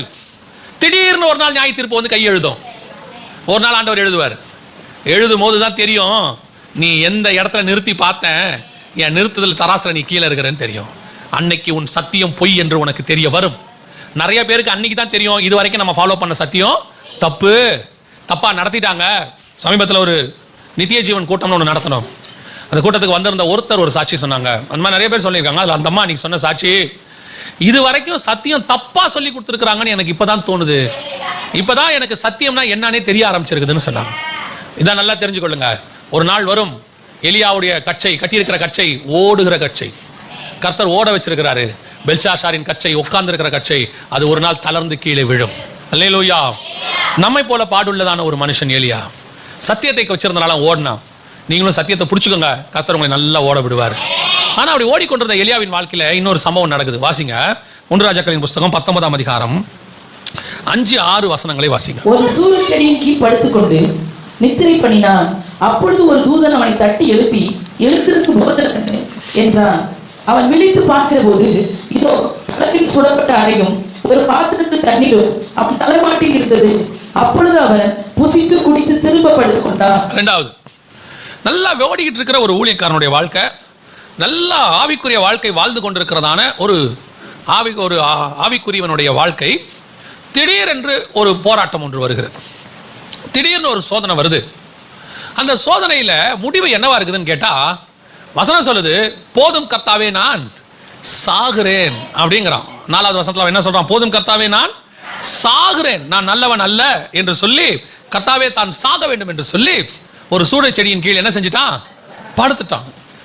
எப்பேற்பட்டதான எலியா, எப்பேற்பட்டதான ஒரு எலியா, மழையை வருஷித்ததான ஒரு எலியா, வானத்திலிருந்து அக்கினியை இறக்கினதான வழியா. ரெண்டுத்தையும் இறக்குறான். வானத்திலிருந்து மழையும் இறக்குறான், அக்கினியும் இறக்குறான். ரெண்டும் இறக்குறான். ரெண்டு இறக்கி ஒரு பக்கம் ஆவிக்குரிய விதத்துல பாகால் தீர்க்கதரிசிகள்லாம் வெட்டி போறான், ஒரு பக்கம் உலக பிரகாரமாக ராஜாவுக்கு புல்லு வர வைக்கிறதுக்கு மழையும் பெய்ய வச்சுட்டான். தேசத்தையும் ஆசீர்வாதமாக்கிட்டான், ஸ்பிரிச்சுவலி ஆசீர்வாதமாக்கிட்டான். அப்படி ஒரு வல்லமையாய் எடுத்து பயன்படுத்தப்பட்ட ஒரு ஊழியக்காரன். அப்படி கர்த்தரால் வல்லமையாய் பயன்படுத்தப்பட்டதான ஒரு ஆவிக்குரியவன், நல்லா நடந்து கொண்டிருக்கிற ஒரு ஆவிக்குரிய பிசினஸ், அதாவது ஆவிக்குரியவர்கள் நடத்துகிற பிசினஸ் அல்லது நல்ல வேலை, நல்ல குடும்பம். ஆனால் அதற்குள்ளே திடீரென்று ஒரு சோதனை ஒன்று வருகிறது. சோதனை வராம இருக்குமா? கண்டிப்பாக வரும். சோதனை வராம இருக்கவே இருக்காது. சோதனைங்கிறது என்ன அப்படின்னு கேட்டீங்கன்னு சொன்னா, நம்முடைய பிரச்சனைகளை, நமக்குள்ள இருக்கிற குறைவுகளை நீக்கிறதுக்கு தான் கர்த்தர் எதை கொடுக்கிறாரு? சோதனை அனுமதிக்கிறார். நீங்க வேத வசனத்துல வாசிச்சு பாருங்க. இயேசு கிறிஸ்து கிட்ட சோதனைக்காரன் வருகிறான். அவர் சொல்றார், இதோ உலகத்தின் அதிபதி என்னிடத்துல வருகிறான். அவனுக்கு பேரு சோதனைக்காரன் பேர். வரான். வந்த உடனே வசனம் சொல்லுது, இயேசு சொல்றாரு, உலகத்தின் அதிபதியானவன் என்னிடத்துல வருகிறான், அவனுக்கு என்னிடத்தில் ஒன்றுமில்லை. சோதிக்க வந்தான், ஆனா சோதிக்கிறதுக்கு என்கிட்ட ஒண்ணுமில்லை. அப்ப யாக்கோபு புத்தகம் சொல்லுகிறது, சோதிக்கப்படுகிற எவனும் கர்த்தரால் தேவனால் சோதிக்கப்படுகிறேன் என்று சொல்லாதிருப்பேனாக, அவன் தன் தன் சுய இச்சைகளின்படி இழுப்புண்டு சோதிக்கப்படுகிறான். சோதனைக்கு வருது கிட்ட, ஆனா வரும்போது அவன் சோதிக்கிறதுக்கு ஏதாவது எங்கிட்ட இருந்தா அவன் என்ன சோதிக்க போகிறான். அப்படி ஒரு விஷயம் எங்கிட்ட இல்லைன்னா அவன் திரும்பி போயிட போறான். அதுதான் இயேசு சொல்றார். வராம இருக்கவே மாட்டான். ஏன்னா அவனுக்கு அதான் வேலை, அவனுடைய வேலையே அதான். நீங்க எக்ஸாம் எழுதிட்டு இருக்கும் போது திடீர்னு இந்த பறக்கும் படை அப்படின்றவங்களாம் வந்துருவாங்க, ஃப்ளையிங் ஸ்குவாட் தானே வந்துருவாங்க. வந்த உடனே பையன், இவனுங்க ஏன் தான் வந்தாங்களோ, நம்ம ஸ்கூல் மாஸ்டர் இருந்தால் நம்மளை கொஞ்சம் விட்டு கொடுத்துருவாரு, நம்மளை அவர் அப்படியே பார்த்து எழுத சொல்லுவார். ஏன்னா அந்த ஸ்கூலில் இருக்கிறவங்களுக்கு ஸ்கூல் பாஸ் ஆகணும், 100% வரணுன்றதுக்கு என்ன பண்ணுவாங்க, கண்டும் காணாதவர்களை போல இருப்பாங்க. பார்த்து எழுதுறான்னு சொல்ல மாட்டாங்க. சில அதீத அன்பு உள்ள மாஸ்டர்ஸ்லாம் இருக்கிறாங்க. பையன் ஃபெயில் ஆயிடுவான்னு தெரிஞ்சா ஒரு சப்ஜெக்ட்ல, கொஞ்சம் காட்டுறா அவனுக்கு, இல்லைன்னா இவர் உட்காந்து கூட எழுதி கொடுத்துருவாரு. அந்த அளவுக்கு அன்பான மாஸ்டர்ஸ்லாம் இருக்கிறாங்க. ஒரு சில மாஸ்டர்ஸ் இருக்காங்க, கண்டும் காணாதவர்களை போல எழுதுறான்னு தெரிஞ்சாலும் என்ன பண்ணிடுவாங்க, கண்டுக்காம விட்டுருவாங்க. ஆனா திடீர்னு ஃப்ளையிங் ஸ்குவாட் ஒன்று வரும். அவங்க வந்தா இவனும் பயப்படுவான், மாஸ்டரும் பயப்படுவார். இவன் விட்டுக்கிட்டு வச்சிருக்கானான்னு தெரியலையே, என்ன நடக்குதுன்னு. ஏன் அந்த ஃப்ளையிங் ஸ்குவாட் அனுமதிக்கப்படுது? அவங்க அவங்க வேலையை செய்யறது அவங்க வேலை. நாம பர்ஃபெக்டா இருக்கிறோமா அவங்க ப்ரூஃப் கொடுப்பாங்க. அவங்க யாரும் பார்த்து எழுதல, ஒழுங்கா நடக்குது, பசங்க கரெக்டா இருக்கிறாங்கன்னு அவங்க சொல்லிட்டு போயிட போறாங்க. இப்ப ஃப்ளையிங் ஸ்குவாடே வேணான்னா என்ன அர்த்தம்? அவன் என்ன சொல்றான், நான் தப்பு பண்ண போறேன், எதுக்கு ஃப்ளையிங் ஸ்குவாட் வருது? ஃப்ளையிங் ஸ்குவாட் பார்த்து அவன் பயப்படுவான், தப்பு பண்றோம் பயிடுவான். நல்லா எழுதிட்டு இருக்கிறோம், பக்கத்துல நிக்கிறது வெறும் ஸ்குவாடா, ஃப்ளையிங் ஸ்குவாடா, இல்ல மாஸ்டரா கவனிக்க மாட்டான், எழுதினே இருப்பான். அவன் தலையை எதுக்கு நிமிருவானா, பேப்பர்மா எழுதுவான், எழுதுவான், அவ்வளவுதான் வேலை. அவன் எப்போ வரைக்கும் எழுதுவான்னு கேட்டீங்கன்னா, டைம் அப் எல்லாம் முடிஞ்சு போச்சு, நூலை கட்டுங்கிற வரைக்கும் குஞ்சு எழுதினே இருப்பான். கட்சியில கையில புடுங்குற வரைக்கும் எழுதுவான், பேப்பர் அப்படி புட்டுங்கிற வரைக்கும் எழுதுவான், sir sir sir sir sir சார்னு எழுதுவான். அவன் சுத்தி கித்தி எதையும் பார்க்க போறதே. அவங்ககிட்ட சொல்லுவாங்க, ஃப்ளையிங் ஸ்குவாட் வந்தாங்க எப்போன்னு கேட்பான். ஃப்ளையிங் ஸ்குவாட் எப்போ? உன் பக்கத்துல நின்றாங்க, நான் பார்க்கலையே. ஏன்? அவனுக்கு அதை பத்தி கவலையே இல்லை. அப்ப சோதனையை பத்தி நம்ம ஏன் பயப்பட போறோம்? நம்ம கிட்ட ஏதாவது இருந்தாதான் சோதனை வரும். அப்படி ஒரு சிச்சுவேஷன் யாருக்கு வந்துச்சு? எலியாவுக்கு வந்துச்சு. எலியா எப்படி பேட்டி கொடுத்துருவாரு, பாகால் தீர்க்கதரிசி புடுறா, வெட்றா, ஒருத்தனை விடாதரா, ஆகப்பே போ, ஓடி போய் வீட்டுக்கு, மழை வரப்போகுது, எல்லாம் ஓகே தான். அப்படியே பார்த்துக்கிட்டே இருக்கிறான் ஆண்டவர். பையன்ல பரவாயில்ல, பையன் பயங்கர ஸ்ட்ராங்கா தான் இருக்கிறான், தீர்க்கதரிசியை மிரட்டுறான், ராஜாவை மிரட்டுறான், பரவாயில்லையே அப்படின்ட்டு திடீர்னு ஒரு அனௌன்ஸ்மெண்ட் வருது. என்ன அனௌன்ஸ்மெண்ட்? நாளைக்கு இந்நேரம் எலியாவின் தலை வாங்கப்படும் அப்படின்னு. இந்த அனௌன்ஸ்மெண்ட்டை எலியா கிட்ட யாரும் சொல்லல, வசனம் சொல்லுது. அதை அவன் அறிந்த போது, யாரோ ஒருத்தன் சொல்லி இருக்கிறான், ஏசபேல் உன் தலையை வாங்க போது. பையன் நேரா ஓடிட்டான், குடு குடு குடு குடுன்னு ஓடிட்டான். ஓடி போய் சூற செடிக்கில படுத்துட்டான். போதும் ஆண்டவர், வேலை முடிஞ்சு. என்னப்பா இப்பதான் அக்கினி இறக்குன, அதெல்லாம் ஒரு காலம் ஆண்டவர். இப்பதான் மழையை கொண்டாந்த, அதை விடுங்க ஆண்டவர், அது ஒரு காலம். எப்பா பாகால் தீர்க்கதரிசியை வெட்டிட்டே, தெரியாம செஞ்சு விட்டோம் போல கொஞ்சம். சில நேரத்தில் சத்தியத்தை பேசும்போது, அரைக்கட்சியை கட்டிக்கொண்டு ஓடும் போது சில ஏசபேலின் சத்தம் கேட்கும். உன் ஊழியத்தை ஒழிச்சிடுறேன், உன் ஊழியத்தை நாசமாக்கிறேன், உன் குடும்பத்தை நாசமாக்கிறேன், உன் வேலையை தூக்கிடுறேன். சில நேரத்தில் நீங்க சத்தியத்தில் வாழ்ந்து பாருங்களேன், ஆபீஸே எதிராக மாறிடும். நீங்க சத்தியமா நீங்க இருந்தீங்கன்னா ஆபீஸ் நல்லா இருக்கும்னு நினைக்கிறீங்களா? நீங்க அவன் நினைப்பானா, நம்ம ஆபீஸ்ல ஒரு பரிசுத்தவான் வேலை செய்து கொண்டிருக்கிறார், எல்லோரும் அவர் வரும்போது ஆமீன் சொல்லுங்கள் சொல்ல வராங்க. இவர் மட்டும் பெரிய ஒரு யோகியம், லஞ்சம் வாங்க மாட்டாரு, உட்காந்து நடுவில் உட்காந்து உயிரை வாங்கி தொலைது அப்படின்னு தான் நம்மளை சொல்லுவான். அடுத்து என்ன சொல்லுவான், இவனுக்கு வர ப்ரொமோஷனை கட் பண்ணி இவனை தூக்கி எங்கேயாவது ஒரு தண்ணி இல்லா காட்டுக்கு மாத்திரம் தான் சரி அப்படின்பா. இதை கேள்விப்பட்ட போது வீட்டில் போய் மனைவி கிட்ட போய் சொல்லுவார், நம்ம வேலை அவள்தாம்மா, ஆஃபீஸில் என்ன வாழ விட மாட்டேங்கிறாங்க. ஏன்பா நீங்கள் தானேப்பா நேற்று காலையில் சர்ச்சில் பாடினீங்க, என்ன சிங்க கேபியில் நான் இருந்தேன். ஏப்பா சிங்க கேபியில் இருந்தீங்க, ஆஃபீஸில் இருக்க முடியாதா? பாரு அது பாடுறதுக்கு நல்லா இருக்கும், உங்களுக்கு தெரியுதா உனக்கு? அதெல்லாம் பாடும் போது நல்லா தான் இருக்கு. அக்கினியில் நடுவே நடந்தேன். 4 பேர் திட்டுவான், நடுவில் நடக்க முடியாது. அவனை பார்த்தாலே தலை குனிஞ்சு போகும். நம்ம எதுக்கு நேருக்கு நேரம் அவனை பார்ப்பானே, அவன் கோவமா நம்மளை திருப்பி பார்ப்பானே, நம்ம எதுக்கு திட்டுவானே? நம்ம பாட்டு போவோம், வருவோம், சோத்திரம் சோத்திரம் சோத்திரம். அப்புறம் டெய்லி பாஸ்டர் கிட்ட ஜோம் பண்ணி, பாஸ்டர் எங்கள் ஆஃபீஸில் என்னால் வாழவே முடியல பாஸ்டர். பாஸ்டர் நினைப்பாரு, இந்த பிரதர் கொஞ்சம் ஸ்ட்ராங்கான ஆளு இல்லை நம்ம நினைச்சோம், எது பேசினாலும் விடுங்க பாஸ்டர் நான் பார்த்துக்கிறேன்னு சொல்லுவாரு. அது சர்ச்சுக்குள்ள, வெளியே இல்லை. நிறைய ஊழியக்காரங்க அப்படித்தான், எம்டி ஜெகன் உட்பட நிறைய பேர் நினச்சிட்டு இருக்கான். நடந்த ஒரு சம்பவம், ஒரு 4 மாதத்துக்கு முன்னாடி எங்கள் அம்மா இறந்துட்டாங்க. நான் வந்து எங்கள் அம்மாவால் வளர்க்கப்பட்டவன், எனக்கு சிங்கிள் பேரண்ட்னு வச்சுக்கோங்களேன். ஸோ நானும் எங்கள் அம்மா ஒரு 40-45 வருஷமாக நினைவு தெரிஞ்சு 45 வருஷமாக ஒன்றாவே இருந்துட்டோம். அதனால் எங்கள் அம்மாவுடைய பிரிவு வந்து எனக்கு ரொம்ப டக்குன்னு அக்செப்ட் பண்ணிக்கவே என்னால் முடியல. இப்போ வரைக்கும் அது இருக்க தான் செய்யுதுன்னு வச்சுக்கோங்களேன். ஸோ எங்கள் அம்மாவுடைய டெத்தில் என்னால் அழுகையை கண்ட்ரோல் பண்ணவே முடியல, அழுதுகிட்டே இருக்கிறேன்.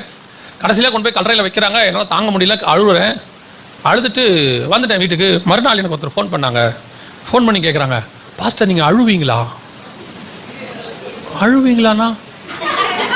நான் நினச்சேன் பாஸ்டர் உங்கள் மெசேஜில் பார்த்துட்டு உங்களுக்கு அழ தெரியாது, நீங்கள் அவங்க அம்மா செத்தா கூட நான் சொல்லிட்டு வந்தேன், ஜெகன் பிரதர் கம்பீரமாக நிற்பார், அழமாட்டாருன்னு. நான் நினச்சேன் நீங்கள் தப்பாக நினச்சிருக்கிறீங்க, மேடையில் பேசுறதை வச்சு முடிவு பண்ணாதீங்க. மேடையில் ஸ்பிரிச்சுவலி இருக்கிற ஸ்ட்ராங்னஸ் வேறு. அம்மா பரலோகத்தில் இருக்கிறாங்க, பரதேசில் இருக்கிறாங்கிறதுல எனக்கு எந்த மாற்று கருத்தும் இல்லை. ஏன்னா ஒரு ஆவிக்குரிய தாய் அவங்க, அதில் எந்த மாற்று கருத்தும் இல்லை. ஆனால் சரீரத்தில் கூட இருந்த ஒரு ஆள் நம்ம என்ன செஞ்சுருக்கிறோம், இழந்திருக்கிறோம். ஆட்டோமேட்டிக்காக இருந்தேன் என்ன ஆகுது, உடையுது. நேற்று ஒரு கணவரை வந்து 80 வயசில் ஒரு அம்மா இழந்துட்டாங்க. அந்த அம்மாவை பார்க்குற சகோதரர்கள்லாம் நாங்கள் போகும்போது அந்த அம்மா அழுகுறாங்க, அது நியாயம், கணவரை இழந்திருக்கிறாங்க. ஆனால் கூட இருக்கிற ஒருத்தர் சொல்கிறாங்க, அந்த அம்மா வந்து நம்ம கேரளா மாநிலத்தை சார்ந்தவங்க, அவங்க சொல்கிறாங்க கேரளாலலாம் செத்துட்டு அழமாட்டாங்க, கேரளாவில் வந்து மரணத்தை வந்து சந்தோஷமாக எடுப்பாங்க, வீடியோ எடுப்பாங்க, ஃபோட்டோ எடுப்பாங்க, கல்யாணம் மாதிரி நடத்துவாங்க. காரணம் அவங்க விசுவாசத்தில் நல்லா பலப்பட்டிருப்பாங்க. அவங்களும் கேரளாக்காரங்க தான். செத்து அந்த அவர் இறந்துட்டாரு, அந்த மனைவி வந்து கேரளாக்காரங்க தான். அந்த அம்மா அவங்களுக்கு 70 வயசுக்கு மேலே. அவங்கள சொல்கிறாங்க கேரளாக்காரங்க ஸ்ட்ராங்காக இருப்பாங்க. என்னதான் நீங்கள் ஸ்ட்ராங்காக இருந்தாலும் மாம்சத்தில் நான் கூட இருந்த ஒருத்தரை என்ன செஞ்சிருக்கிறேன். அந்த அம்மா சொல்கிறாங்க 48 வருஷம் திருமணம் ஆச்சு அவங்க 2 பேருக்கும், கல்யாணமாகி 48 வருஷம் ஒன்றா இருந்திருக்கிறாங்க. எப்பேற்பட்டவங்களுக்கு என்ன வருது, ஒரு பலகீனமான பகுதின்னு ஒன்று இருக்கத்தான் செய்யுது. அதைத்தான் சொல்கிறேன், எலியா நம்மை போல ஒரு பாடுள்ள ஒரு மனுஷன். அவன் அக்கினியை இறக்குறான், அவன் மழையை பெய்ய வைக்கிறான். ஆகாபை பார்த்து சொல்றான், என்ன வந்து நீ பாடுறாங்கிறான். எலியா வர சொன்னேன் என்று ஆகாபை வர சொல்லுங்கிறான். அவ்வளோ ஒரு ஸ்ட்ராங்கான ஆள் தான். ஒரு சிச்சுவேஷன் வருது, ஒரு காரியம் காதுல கேட்குது, நாளைக்கு உன் தலையை வாங்க போறாங்கன்னு. எப்பேற்பட்ட விசுவாசம் உள்ளவனுக்கும் ஒரு பலகீனம் வருது, போதும் கர்த்தாவே நான் சாகுறேன், போய் படுத்துட்டான். இதுதான் ஆவிக்குரிய வாழ்க்கையில படுக்கிற சிச்சுவேஷன். ஒரு காலத்துல ஓடின ஊழியம் இன்னைக்கு நிறைய பேருக்கு படுத்துருச்சு. ஒரு காலத்துல நல்லா ஓடிக்கிட்டு இருந்த ஆவிக்குரிய ஓட்டம் இன்னைக்கு ஒரு இடத்துல படுத்து கிடக்கு. என்ன காரணம், ஏன் படுத்து கிடக்கு அப்படின்னு கேட்டா, சில விஷயங்கள் வரும்போது, வனாந்திரம் வரும்போது எலியா எங்க போய் படுத்துட்டான் தெரியுமா? வசனம் சொல்லுது, வனாந்திரத்திலே ஒரு நாள் பிரயாணம் பண்ணி சூறை செடியின் கீழ் போய் படுத்து விட்டான். வனாந்திரத்துக்குள்ள போய் படுத்துட்டான். படுத்திருக்கிற இடம் சூறை செடி. என்னப்பா சூறை செடிக்கு கீழே எலியாவா? ஆமா, இந்த சூறை செடிக்கு கீழே எலியா படுத்திருக்கிறார். அது உண்மை. ஒரு நாள் இதே சூறை செடி, இதே பெயர் சபா வனாந்திரம், இதே சூறை செடிக்கு கீழே தான் இஸ்மவேல் படுத்திருந்தான். கொண்டு போய் ஆகார் தன் பிள்ளை சாக மாட்டேன் என்று சொல்லி ஒரு செடியின் கீழ் அவனை விட்டு, அது என்ன வனாந்திரம் பாருங்க, பெயர் சபா வனாந்திரம். எலியா போய் படுத்த சூறை செடி எங்கன்னு பாருங்க, பெயர் சபா வனாந்திரம். பெயர் சபானா என்ன தெரியுமா? உடன்படிக்கை, சமாதானம். நீ சமாதானமா இருக்கும் போது கூட ஒரு வனாந்திரம் உனக்கு ஒன்று வரும். அங்கே ஒரு சூறை செடி இருக்கும், ஒரு டெம்பரவரி நிழல் கிடைக்கும். நீ அதுக்கு நடுவில் போய் சொல்லுவ, போதும் ஆண்டவரே வாழ்க்கை, ஏன் இவ்வளவு கஷ்டப்பட்டு நான் மினிஸ்ட்ரி பண்ணணும், நான் ஏன் இவ்வளவு கஷ்டப்பட்டு ஆவிக்குரிய வாழ்க்கை வாழணும், நான் ஏன் இவ்வளவு கஷ்டப்பட்டு இந்த குடும்பத்தை நடத்தணும். சில கணவன்மார்கள் சொல்லும் போது கேட்கிற ஆச்சரியமா இருக்குது. மொத்தமும் உழைச்சி குடும்பத்துக்கு கொண்டு வந்து போடுறாங்க, அவங்களுடைய உழைப்பு மொத்தம் அந்த குடும்பத்துக்கு தான். ஆனால் அந்த குடும்பம் அந்த மனுஷன் என்ன பண்ண மாட்டேங்குது, புரிஞ்சுக்க மாட்டேங்குது, அன்பு காட்ட வழி இல்லை. அவன் சொல்றான், எதுக்கு இந்த குடும்பத்துக்கு நான் இவ்வளவு செய்யணும். சில தாய்மார்கள் பார்ப்போம், பாவமா இருக்கும், வெளியே போய் வேலையை பார்த்துட்டு வந்து வீட்லயும் வேலை பார்த்து பிள்ளைகளை வளர்த்து ராவு பகலா வளர்க்குறாங்க. ஒரு நாள் அந்த பையன் எஞ்சி கேட்கறான், நீ என்ன பெருசா வளர்த்துட்ட, என்ன நீ என்ன பெருசா நடத்திட்ட. வனாந்தரத்தில் படுத்திருக்கிற அனுபவம் போதும் ஆண்டவரே, இதுக்கு மேல இவனுங்கிட்ட அன்பு காட்டி நம்ம என்ன செய்ய போறோம், இதுக்கு மேல நான் செஞ்சு என்ன பண்ண போறேன். நேற்று இரவு நானும் பாஸ்டர்லாம் பேசிட்டு இருக்கும்போது இன்னொரு போதகர் எனக்கு ஃபோன் பண்ணார். ஃபோன் பண்ணி அந்த போதகர் குரல் வந்து அழுகையின் குரல், அவ்வளோதான், தழுகுது. என்னாச்சு பாஸ்டர் அப்படின்னு. ஆனால் இத்தனை நாளாக ஒரு பையனுக்கு பிசாசு பிடிச்சிருந்துச்சு, எங்கள் வீட்டில் சர்ச்சுக்குள்ளே உட்கார வச்சு 2 மாதம் உபவாச ஜெபம் போட்டு அவனுக்காக ஜெபிச்சு, சபையாக ஜெபிச்சு, பொறுப்பை நாங்கள் மொத்தம் எடுத்து அந்த பையனை டெலிவரன்ஸ் ஆக்கி விட்டு ஒரு 2 வாரம் ஒழுங்காக வந்தாங்கண்ணே. இப்போ பெரிய சர்ச் ஒன்று கிடச்சிருச்சுன்னு பக்கத்து சர்ச்சுக்கு போயிட்டாங்க. அவர் சொல்கிறாரு, அவன் போனது பரவாயில்லண்ணே, போட்டோம். ஆனால் நான் இவ்வளோ அன்பு காட்டினப்ப அந்த அன்புக்கு என்னதான் மரியாதை? இவ்வளோ நான் கஷ்டப்பட்டேன், அதுக்கு என்ன மரியாதை? சில நேரங்களில் நாம் செஞ்சது எல்லாத்தையும் மறந்துட்டு உலகம் ஆப்போசிட்டாக பேசும். ஒரு சிச்சுவேஷன் வரும், ஒரு போராட்டம் வரும், ஒரு வனாந்தரம் வரும், ஒரு சூறைச்செடி வரும், உன்னை படுக்க பண்ணும். வேணா விட்டுருவோம், போதும், முடிச்சிடலாம், இதுக்கப்புறம் தேவையே இல்லை அப்படிங்கிற ஒரு இடம் வரும். ஆண்டவர் சொல்றாரு, எழுந்துடா, எழுந்துரு, மேல இந்த அடையை சாப்பிடு. அடை எது ஆடு? தழலில் சுடப்பட்ட அடை. இது எங்க இருந்து வந்திருக்கு? பரலோகத்திலிருந்து தூதன் கொண்டு வந்திருக்கிறான். ஏன் நீ ஏசபேலை நம்பி இந்த ஊழியத்துக்கு வரல, ஆகாப நம்பி வரல, நீ வந்தது என்ன நம்பி வந்திருக்கிற இந்த இடத்துக்கு. உன்னை நான் படுக்க விடவே மாட்டேன், நீ வனாந்தரத்தில் நீ சாகடிக்க உன்னை விடவே மாட்டேன். நீ செய்ய வேண்டியது இன்னும் எவ்வளவு இருக்கு, நீ போக வேண்டிய தூரம் அதிகம். சில நேரத்தில் பாதியில, கால்வாசியிலேயே, முக்காவாசியிலேயே போதும், வரும் சிச்சுவேஷன் வரும். எத்தனை நாள் நீங்க வீட்டில் சொல்லியிருக்கிறீங்க? கல்யாணமான 5 வருஷத்துல, கல்யாணமான 10 வருஷத்துல என்ன சொல்லியிருப்பீங்க? பேசாம இந்த வீட்டில் இருக்கிறதுக்கு செத்து தொலைலாம், வாழ்க்கையை முடிச்சுக்கலாம். எத்தனை பேர் சூசைடுக்கு போயிருக்கோம்? ஆனால் ஆண்டவர் உங்களை காப்பாற்றி எது கொண்டு வந்தார் தெரியுமா? நீ 5 வருஷத்துக்குள்ள சூசைட் பண்ணி சாக பார்த்த, ஆனால் அடுத்த 30 வருஷம் உனக்கு ஒரு வாழ்க்கையை கர்த்தர் வச்சு ஆசீர்வதிச்சு அநேகர் கண்களுக்கு முன்பாக உன்னை உயர்த்தி உட்கார வச்சிருக்காரு. நீ 15 வருஷத்துக்கு முன்னாடி செத்து இருந்தா இந்த ஆசீர்வாதம் வந்திருக்குமா? 5 வருஷத்துக்கு முன்னாடி. ஏன்னா சில நேரத்தில் சிச்சுவேஷன்ஸ் வரும்போது, சூரச்செடி வரும்போது, சில ஏசபேலின் சத்தம் கேட்கும் போது, சிலர் உன்னை துரத்தும் போது, சிலர் உன்னை கொல்லுகிறேன் என்று சொல்லும் போது உன் ஆவிக்குரிய வாழ்க்கை தோய்ந்து போகும். அப்படியே ஒரு டயர்ட்னஸ் வரும். உன்னை ஊழியம் பண்ண விடாம கிரஷ் பண்ணுவாங்க, ஒரு ரூம்குள்ள போட்டு உன்னை அடைப்பாங்க, உன்னை எங்கேயும் வரக்கூடாதுன்னு சொல்லுவாங்க. எஸ், உண்மை, அதான் உண்மை, இதுதான் உலகம். உன்னை நீ செஞ்ச எல்லா நன்மையும் வாங்கிக்கிட்டு உன்னை துரத்தி விடுவாங்க. நீ செஞ்ச அத்தனை நன்மையும் வெளியே தெரியவே தெரியாது. ஆனா பாக்குறவங்களுக்கு என்ன தெரியும் தெரியுமா? எலியா ஏசபேலுக்கு பயந்து ஓடிட்டாயா. ஆமா, அதுவும் தான் உண்மை. ஆமா, ஒரு நாள் என் நிலைமை இப்படி தான் இருந்துச்சு. ஆண்டவர் சொன்னாரு, என்னடா ஏசபேலுக்கு பயந்துட்ட நீயே? ஏசபேலுக்கு பயந்துட்டு இந்த அடையை சாப்பிடு. இது என்னது? பரலோகத்தினுடைய மன்னா, பரலோகத்தினுடைய வார்த்தை இது. இதை சாப்பிடு. இந்த பலத்துல நீ எப்போ வரைக்கும் ஓடுவ தெரியுமா? கடைசி வரைக்கும் ஓடுவே, ஓடிட்டே இரு.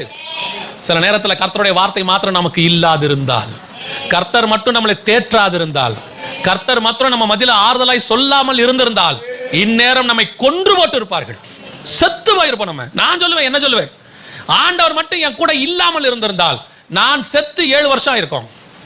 சிலர் செய்த சில காரியங்களுக்கு ஆண்டவர்கிட்ட லிட்டரலா இதே வேர்டை நான் சொல்லியிருக்கிறேன் ஆண்டவர்கிட்ட. ஆண்டவரே, என்னை நான் வாழ விரும்பல, இவ்வளவு பெரிய கேவலத்துக்கு பிறகு நான் வாழ விரும்பல, என்னை எடுத்துடுங்க. ஆண்டவர்கிட்ட சொல்லியிருக்கேன். ஆண்டவருக்கு தெரியும். ஆண்டவர் சொன்னாரு, ஒரு வார்த்தை ஆண்டவர் பதில் பேசவே இல்லை. சில நேரங்களில் நான் நினைப்பேன், ஆண்டவரே இப்படி பேசும்போது ஏதாவது நீங்க பேச மாட்டீங்களா? ஆண்டவர் ஒன்னே ஒன்று தான் நமக்கு திருப்பி திருப்பி சொல்வாரு, எழுந்து நட, போக வேண்டிய தூரம் அதிகம் இருக்கு. எனக்கு ரொம்ப பிடிச்ச ஒரு விஷயம் என்ன தெரியுமா? நாளைக்கு இந்நேரம் தலையை வாங்குவேன்னு சொன்ன ஏசபேல் செத்துட்டா, ஆனா எலியா சாகவே இல்லை. இன்னைய வரைக்கும் சாகவே இல்லை. இன்னைய வரைக்கும் எலியா சாகல. அதுதான் தேவன் கொடுக்கிற வார்த்தை, தேவன் கொடுக்கிற வாக்குத்தத்தம், தேவன் கொடுக்கிற சத்தியம், தேவன் கொடுக்கிற பலன், தேவன் கொடுக்கிறதான அத்தனையும் அதுதான். உன்னை இல்லாம போக பண்ணுகிறவன் சொல்லுறவன் இல்லாம போவானே ஒழிய உன்னை ஒரு நாளும் கர்த்தர் இல்லாமல் போக பண்ணவே மாட்டார். படுக்காத, எழுந்துரு. ஆண்டவர் சொல்றாரு, போதும்னு போய் படுக்காத. வீட்டுல பெரிய பிரச்சனை, எனக்கு இது போதும். வீட்டுல ரொம்ப போராட்டம், இதுக்கு மேல நான் சர்ச்சுக்கு வரமாட்டேன். கணவர் போட்டு அடிக்கிறாரு, இதுக்கு மேல நீ சொல்லு, தைரியமா சொல்லு, இந்த அடிக்கிற கணவனோடு கூட இதே சபைக்கு ஒரு நாள் நான் வருவேன், குடும்பமா வந்து நாங்க உட்காருவோம்னு சொல்லு. கர்த்தர் உன்னுடைய விசுவாசத்தை கனப்படுத்துவார். தைரியமா சொல்லு. ஏன் தெரியுமா? சொல்றது கர்த்தர். கர்த்தருடைய வார்த்தை வரும். நீயும், கர்த்தர் தெளிவா சொல்றாரு, கர்த்தராகிய இயேசு கிறிஸ்து விசுவாசி, அப்போ நீயும் உன் வீட்டாரும் ரட்சிக்கப்படுவீர்கள். அது தழலில் சுடப்பட்ட வார்த்தை. ஆண்டவர் நிச்சயம் செய்வார். எல்லாருடைய வாழ்க்கையில அப்படி படுக்கிற சிச்சுவேஷன் வரத்தான் செய்யும். எல்லாருக்கும் வரும். பேதுருவுக்கு வரும், பவுலுக்கு வரும், எல்லாருக்கும் வரதான் செய்யும். ஆனா அந்த சிச்சுவேஷனை நம்ம எப்படி ஆக்ட் பண்றோங்கிறோம், ரியாக்ட் பண்றோங்கிறதா ரொம்ப முக்கியம். படுத்துடக்கூடாது.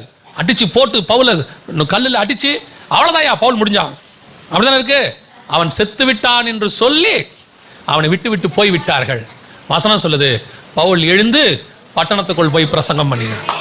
ஏய், இவன் செத்துட்டான்டா நினைச்சோம். நீங்க நினைச்சுக்கீங்கடா நாங்க செத்துட்டோன்னு. நாங்க சாகவே மாட்டோம்டா. நாங்கள் எடுத்துக்கொள்ளப்படுகிற கூட்டம், நாங்கள் கிறிஸ்துவுக்கு ஊழியம் பண்ற கூட்டம். நீ என்ன வேணாலும் பேசிட்டு போ, என்ன வேணாலும் பேசிட்டு போ. ஏசபேல் மாதிரி யூடியூப்ல கொஞ்சம் பேர் பேசுவான், ஏசபேல் மாதிரி கூட இருக்கிறவங்க கொஞ்சம் பேர் பேசுவான், ஏசபேல் மாதிரி உன் ஏரியால இருக்கிற கொஞ்சம் பேர் பேசுவான், ஏசபேல் மாதிரி உன் சொந்தக்காரன் கொஞ்சம் பேர் பேசுவான். அந்த குடும்பம் உருப்படாதுங்க. என் நண்பன் ஒருத்தர் 18 வயசில் இயேசுவை ஏற்றுக்கொண்டார். ஏற்றுக்கொண்ட அந்த 18வது வயசில் அவங்களுடைய தகப்பனார் இறந்து போனார். காலேஜுக்கு போகிறதுக்கு முன்னாடியே தகப்பன் இறந்துட்டார். அவர் இறந்துட்டு அவங்க வந்து இந்து மார்க்கத்தில் இயேசுவை ஏற்றுக்கொண்டவர் அவர். அப்போ இறந்த உடனே சொந்தக்காரங்களாம் வந்து அடக்காராதனை, அதாவது அவங்க முறைப்படி தான் பண்ணாங்க. இவர் மட்டும்தான் ஆண்டவர் ஏற்றுக்கிட்டார். அப்போ அடக்காராதனை முடிஞ்ச உடனே அவங்க சொன்னாங்க, அந்த சொந்தக்காரங்களில் ஒருத்தர் வந்து அந்த என் நண்பர்கிட்ட சொல்லிட்டு போனார், கஷ்டம்னு நாளைக்கு என் வீட்டு பக்கம் வந்துடாதேன்னு சொன்னார். அப்படியே சொல்லிட்டு போனார். ஏன்னு சொன்னால் இவர் கூட பிறந்தவங்க 2 பேர், அம்மா இருக்காங்க, அப்பா இறந்துட்டார், இவர் 12வது தான் படிக்கிறாரு, மிச்சம் 2 பேரும் சின்ன பிள்ளைங்க. ஸோ இப்போது அவங்க வந்து சொல்லிட்டு போனார், முகத்துக்கு நேரம் சொல்லிட்டு போனார், நாளைக்கு கஷ்டம் எதுவும் சொல்லி என் வீட்டு வாசப்படிக்கலாம் வந்துடாதப்பா அப்படின்னு சொல்லிட்டு போயிட்டார். அந்த நண்பர் கிட்ட அந்த வார்த்தையை அன்றைக்கி சொன்னார், சொந்தக்காரங்க இப்படி சொல்லிட்டு போகிறாங்கடா அப்படின்னு சொல்லி. ஆனால் உண்மை தெரியுமா, இவர் போய் அவங்க வாசலில் நிற்கவே இல்லை. ஆனால் இவர்கள் வாசலில் நிற்கும்படி அவர்களை கர்த்தர் கொண்டு வந்துட்டார். கர்த்தர் உயர்த்தி இன்னைக்கு எங்கேயோ கொண்டு போய் வச்சுட்டார் அவனை. அந்த தேவன் தான் இன்னும் ஜீவனோடு கூட இருக்கிறார். படுக்கிற நேரம் ஒன்று வரும், சிச்சுவேஷன் அப்படி போகும், சூழ்நிலை அப்படித்தான் வரும். உலகம் சொல்லும் அவன் படுத்துட்டான், அவ்வளோதான், இனி எழுந்திருக்க மாட்டான், இதுக்கு மேலே வாய்ப்பே இல்லை, சான்ஸே இல்லை, எவ்வளோ வேணாலும் சொல்லிட்டு போட்டோம். எனக்கு மட்டும் ஆண்டவர் ஒண்ணே ஒன்று சொல்லி கொடுத்துருக்கிறார். என்ன தெரியுமா? உலர்ந்த எலும்பை கூட உயிராய் நிறுத்துவதற்கு தேவனால் முடியும். உலர்ந்த எலும்புனா காஞ்சி போன எலும்பு, சுடுகாட்டில் காஞ்சி போய் 50 வருஷம் 20 வருஷம் 30 வருஷம் ஆகி அப்படியே ஓரமாக ஒரு எலும்பு இருக்குமா, அந்த எலும்பை திருப்பி உயிரடைய பண்ணி ஒரு சேனையாய் நிறுத்துவதற்கு தேவன் வல்லமை உள்ளவராய் இருக்கிறார். எசேக்கியேல் 37 அப்படிதான் சொல்லுது.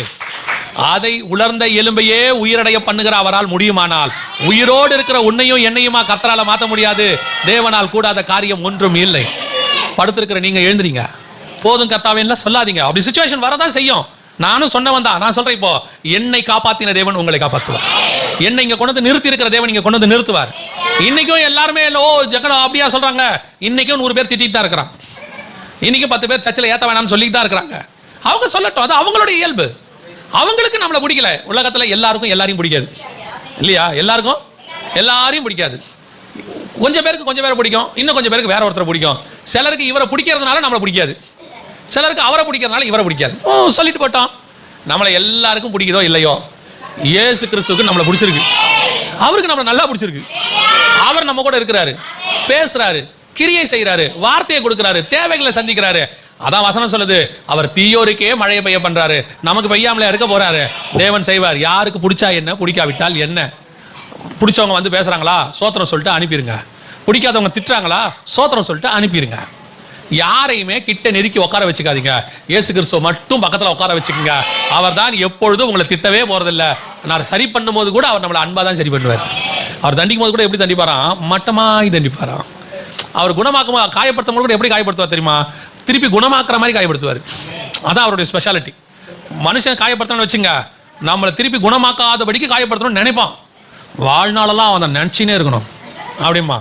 ஆண்டவர் காயப்படுத்தும் எப்படி காயப்படுத்துவார் தெரியுமா? அந்த இடத்துல தான் காயம், அது சரியான உடனே அது குணமாக்கிடுவாரு, அந்த காயம் மறைஞ்சு போயிடும். எனக்கு ரொம்ப பிடிச்ச ஒரு விஷயம் என்னன்னா, ஆண்டவர்கிட்ட பேதுரு காட்டி கொடுத்துருவாரு. ஒரு தடவைக்கு 3 தடவை காட்டி கொடுத்துருவாரு.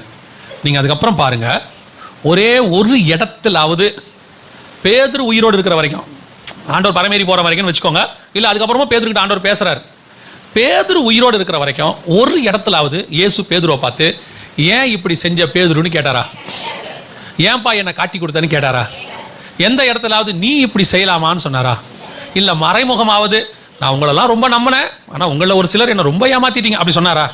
நேரடியாகவும் சொல்லலை, மறைமுகம். அவரை பொறுத்த வரைக்கும் நீ எனக்கு செஞ்சதை நான் மன்னிச்சிட்டேன், இதுக்கப்புறம் நீ கரெக்டாக இருக்கியா, இதுக்கப்புறம் நீ என்னை நேசிக்கிறாயா, என்னிடத்தில் அன்பா இருக்கிறாயா, அவ்வளோதான். இதுதான் நம்ம தேவனுடைய அன்பு. நம்மளை குற்றப்படுத்தவோ காயப்படுத்தவோ தேவன் ஒரு நாளும் விரும்பவே மாட்டார். நம்முடைய ஆண்டவன் நம்மளை நேசிக்கிறதான ஒரு தேவன். நீங்கள் பேசுகிற ஏசபேலை விட்டுருங்க. பேசுகிற ஏசபேல் பேசிக்கிட்டே தான் இருக்கும், சுருக்குன்னு பேசும், குத்துறா மாதிரி பேசும். அந்த ஏசபேல் வெளியும் இருக்கும் உள்ளேயும் இருக்கும். அது மாமியார் ரூபத்திலையும் இருக்கும், மருமக ரூபத்திலையும் இருக்கும், எல்லாருக்கும் மனைவி ரூபத்தில் கூட இருக்கும். பேசும்போது நீங்கள் பேசிக்கிட்டே இருக்கணும்னு விட்டுருணும். பேசதானே போகிற, பேசிக்கோ. ஒரு நாள் உன் கண்களுக்கு முன்பாகவே கர்த்தர் என்னை உயர்த்துவார், உன் கண்களுக்கு முன்பாக கர்த்தர் என்னை தூக்கி நிறுத்துவார்.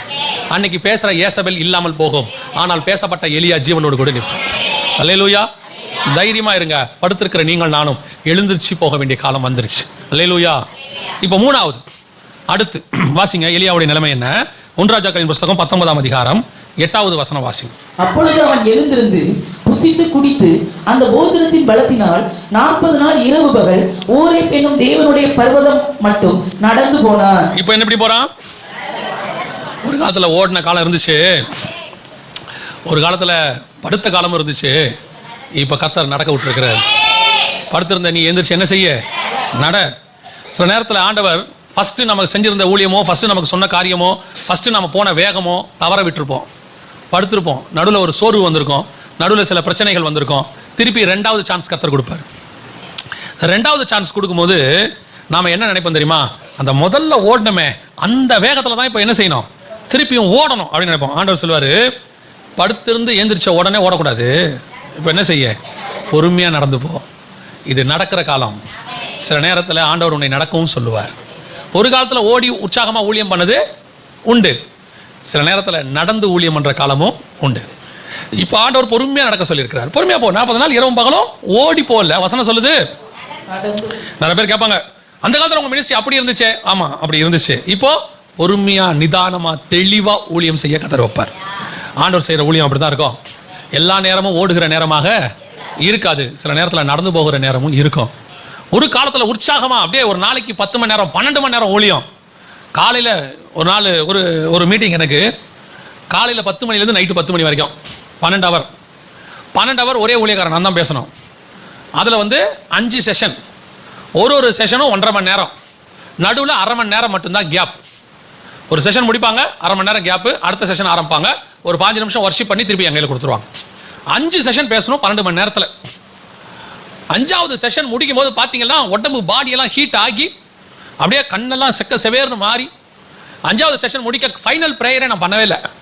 அந்த பாஸ்டர் ப்ரேயர் பண்ணுங்கன்ட்டு போய் அவருடைய ஆஃபீஸ் ரூமில் அவருடைய சோஃபா ஒன்று இருந்துச்சு, அதில் படுத்தவன் 1 மணி நேரம் எழுந்திருக்கவே இல்லை. என்ன காரணம்னா அன்னைக்கு ஒரு வேகம், ஓடுற வேகம், ஊழியத்துக்கு வந்த புதுசு, அப்படியே ஓடின காலம். அதை செய்யணும் இதை செய்யணும், டிக்கெட் புக் பண்ணி கொடுக்க மாட்டாங்க. ஒன்றே ஒன்று தான் சொல்லுவாங்க, பாஸ்டர் பிரதர் இந்த இடத்துக்கு கரெக்டாக வந்துருங்கம்பாங்க. எங்கே இருக்கோம்? கோயம்புத்தூரில் இருக்கோம், ஊட்டியில் இருக்கோம், கோத்தகிரியில் இருக்கோம் சொல்லிடுவாங்க. காலங்கத்தில் 4 மணிக்கு எழுந்திரிச்சு 6:15 ட்ரெயினை பிடிச்சி, அப்போ ஒரு இன்டர்சிட்டி உண்டு, ஓடி 2 மணிக்கு போய் அங்கே இறங்கி அங்கேருந்து ஒரு பஸ்ஸை பிடிச்சி இன்னொரு இடத்துக்கு போகணும். அங்கே தான் ஊட்டிக்கு பஸ்ஸு கிடைக்கும். பிடிச்சி ஏறி நைட்டு போய் சேருவேன். சேர்ந்தா மறுநாள் காலையில் மீட்டிங். டிக்கெட்லாம் புக் பண்ணி தரமாட்டாங்க. போனால் ஹோட்டல்லையோ நல்ல தங்க வைக்கிற இடம்லாம் தரமாட்டாங்க. இருக்கிற இடத்த அப்படி கொடுப்பாங்க. அன்றைக்கி அவங்களுடைய நிலைமை அது, ஏன் நிலைமை அது. ஆனால் அதை பற்றிலாம் கவலைப்படவே வேகமாக ஓடின காலம் ஒன்று இருந்துச்சு. இப்போ அப்படி இல்லை. 5 செஷன் பேச முடியாது. இப்போ என்ன பண்ண முடியாது? 5 செஷன் பேச முடியாது. 3வது செஷனுக்கே மூச்சு தள்ளிடுது.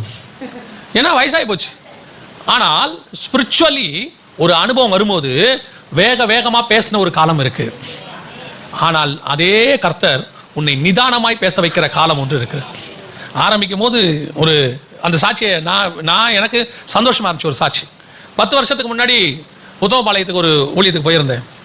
அப்போது ரொம்ப வேகம் பேசும்போது அப்போ அந்த பாஸ்டர் கேட்டார், என்ன சவட்ட மேனிக்கு அடித்து விட்றீங்க, ஒருத்தரையும் மதிக்கிறதில்ல அப்படின்னு சொல்லி. தெரியல பாஸ்டர், தானாக வருது அப்படின்னு சிரிச்சிட்டே போயிட்டார். அந்த ஊழியக்காரர்கிட்ட ஒரு 4-5 தடவை நான் போயிருக்கிறேன். இப்போ லாஸ்ட்டாக நான் போகும்போது ஊழியத்தை முடிச்சுட்டு கிளம்பும்போது சொன்னார், உங்கள் ஊழியம் இப்போ நிதானமாக இருக்குது அப்படின்னாரு. ஏன் பாஸ்டர் அப்படின்னு? அன்னைக்கு நீங்கள் பேசும்போது வேகம் இருந்துச்சு, தேவையில்லாத வார்த்தைகளும் இருந்துச்சு. இப்போ உங்கள் ஊழியத்தில் என்ன இருக்குது? நிதானம் இருக்குது. ஓடுற காலத்தில் நம்ம அறையை கச்சிக்கிட்டு ஓடும் போது எவன் மேலே மண்ணு தெரிக்குது, எவன் மேலே கல் தெரிக்குதுலாம் போக மாட்டோம். அடித்து விட்டுட்டு ஓடிட்டே இருப்போம். எதிரில் வரவனெல்லாம் இடித்து தள்ளிக்கிட்டு போய்கிட்டே இருப்போம். எதை பற்றியுமே என்ன செய்ய மாட்டோம், கவலைப்படவே மாட்டோம். ஏன்? ஓடுற வேகம், மினிஸ்ட்ரி சாதிக்கணும். அப்படியே சில நேரத்தில் பார்த்தீங்கன்னா எங்கள் அம்மா அடிக்கடி ஒரு பழமொழி சொல்லுவாங்க, இந்த புது தொடப்பம் நல்லா பெருக்கும்பாங்க. இந்த புதுசாக வாங்கின தொடப்பம் என்ன செய்யும்? நல்லா பெருக்கும். நீங்கள் கூட பாருங்கள், இந்த முதல்ல நீங்கள் ஒருத்தனை வேலைக்கு சேர்த்து பாருங்கள். வேலைக்கு சேர்த்த 3 நாள் பின்னி பெடல் எடுப்பான், சொல்லாமையே டேபிள் துடைப்பான். என்ன வேணும், தண்ணி குடிக்கிறீங்களா? என்ன சே, எப்படிப்பட்ட ஒருத்தன் நமக்கு அசிஸ்டன்ட் அமைஞ்சிருக்கிறான், இத்தனை நாள் நீ எங்கடா இருந்த அப்படின்ற மாதிரிலாம் தோணும். 1.5 மாதம் கழிச்சு நம்ம கூப்பிடணும், ஐயா எங்கப்பா இருக்கிற. அவன் கூப்பிட்டா கூட பொறுமையாக தான் வருவான். நம்ம நினைப்போம், இந்த சேர்ந்த புதுசில் இவங்ககிட்ட ஒரு வேகம் இருந்துச்சு, தம்பி நிதானம் ஆயிட்டான். வேகமாக ஓடி வந்து போட்டு எதையாவது உடைக்கிறதுக்கு இப்போ அவன் எப்படி ஆயிட்டான்? ஏன்னா அந்த வேகமாக சேர்ந்த புதுசில் பார்த்தீங்கன்னா பட்டுன்னு என்ன செய்வாங்க, என்ன செய்யறதுன்னு தெரியாமல் சில நஷ்டங்களை ஏற்படுத்துவாங்க. அதை பற்றி அவங்க கவலைப்படவும் மாட்டாங்க. ஏன்னா ஊழியம் அந்த வாஞ்ச. சிலர் அப்படி தான். அந்த கல்யாணமான புதுசில் பாருங்கள், மருமக வந்த உடனே அத்தை காப்பி போடட்டுமா அப்படிங்கும். மாமியார், டேங்கப்பா நமக்கு காப்பி போட்டு கொடுக்க ஒரு ஆள் வந்துருச்சுடா, இத்தனை வருஷம் நான் தான் காப்பி போட்டேன் அப்படின்னு 6 மாசம் கழிச்சு ஏமா காப்பி கிடைக்குமா, நானே தான் காப்பி போடணுமா? ஏன் நீங்க ஒரு நாள் காப்பி போட்டா என்ன, புது தொடப்பம் நல்லா பெருக்குச்சு ஒரு நாள் இல்ல. இந்த ஆரம்பத்துல வந்த புதுசுல நமக்கு என்ன இருக்குது, ஒரு வேகம், ஒரு உற்சாகம் எல்லாம் இருக்கு. ஆனால் ஒரு நாள் வரும், ஒரு நிதானம் ஒன்று வரும். இப்ப ஆண்டவர் சொல்றாரு, இப்ப நீ சாப்பிட்டுருக்க பாரு, இது தழலில் சுடப்பட்ட அடை, இதன் பலத்தினாலே நட. கர்த்தருடைய வார்த்தை உனக்குள்ளே வர வர வர உனக்குள்ளே ஒரு நிதானம் வரும். நடையிலே நிதானம் வரும், பேச்சிலே நிதானம் வரும், கோபத்துல நிதானம் வரும், ஆரம்பத்துல வரும். இப்ப அந்த கோபத்துல என்ன வந்திருக்குது, ஒரு நிதானம் வந்திருக்குது. தேவைப்பட்டா கோபம் வருது, கோபம் வராம இருக்காது. கோபம் வராம இருந்தா மனுஷனும் இல்லை இல்லையா? கோபம் வந்து நார்மலா அது நமக்குள்ள இருக்கிற ஒரு உணர்வு. ஸ்பிரிச்சுவலாவது நமக்கு என்ன வரணும், ஒரு கோபம் வரத்தான் செய்யும். அப்ப முந்தி எதுக்கு எடுத்தாலும் கோபம் வரும். தண்ணி கேட்டு லேட்டா வந்துச்சுனாலே ரிமோட்டை போட்டு தூக்கி அடிப்பான், எவ்வளவு நேரம் ஆச்சு தண்ணி கேட்டு அப்படிம்பாப்ல. இப்போ அப்படி இல்லை, தண்ணி வராட்டி எந்திரிச்சு குடிக்கிற அளவுக்கு நமக்கு நிதானம் வந்துருச்சு. ஏன்னா அவனுக்கு தெரிஞ்சு போச்சு தண்ணி வராது, ரிமோட் உடைச்சா நம்ம தான் மாற்ற வேண்டி இருக்குது. இதுக்கு பதிலாக நம்மளே போய் என்ன பண்ணிடலாம். ஆமேன். அங்க பாருங்க எத்தனை ரிமோட் உடைஞ்சிருக்கும் பாருங்க வீட்டில். எதுக்கு சொல்றேன், ஒரு ஆவிக்குரிய வாழ்க்கையில வளர வளர வளர எனக்குள்ள என்ன வருது, நிதானமாய் வருது. சில நேரத்தில் பாருங்க, பையன் கூப்பிட்டோன்னு ஓடி வருவான். நம்ம என்ன சொல்லுவோம், எதுக்கடா இப்படி பறக்க ஓடி வர, பொறுமையா வா. அந்த நிதானம் அவசியம். ஊழியத்தின் பாதையில சில காலகட்டத்தில் நமக்கு என்ன வரும், ஒரு மெச்சூரிட்டி, ஒரு நிதானம் உண்டு நமக்குள்ளே வருது.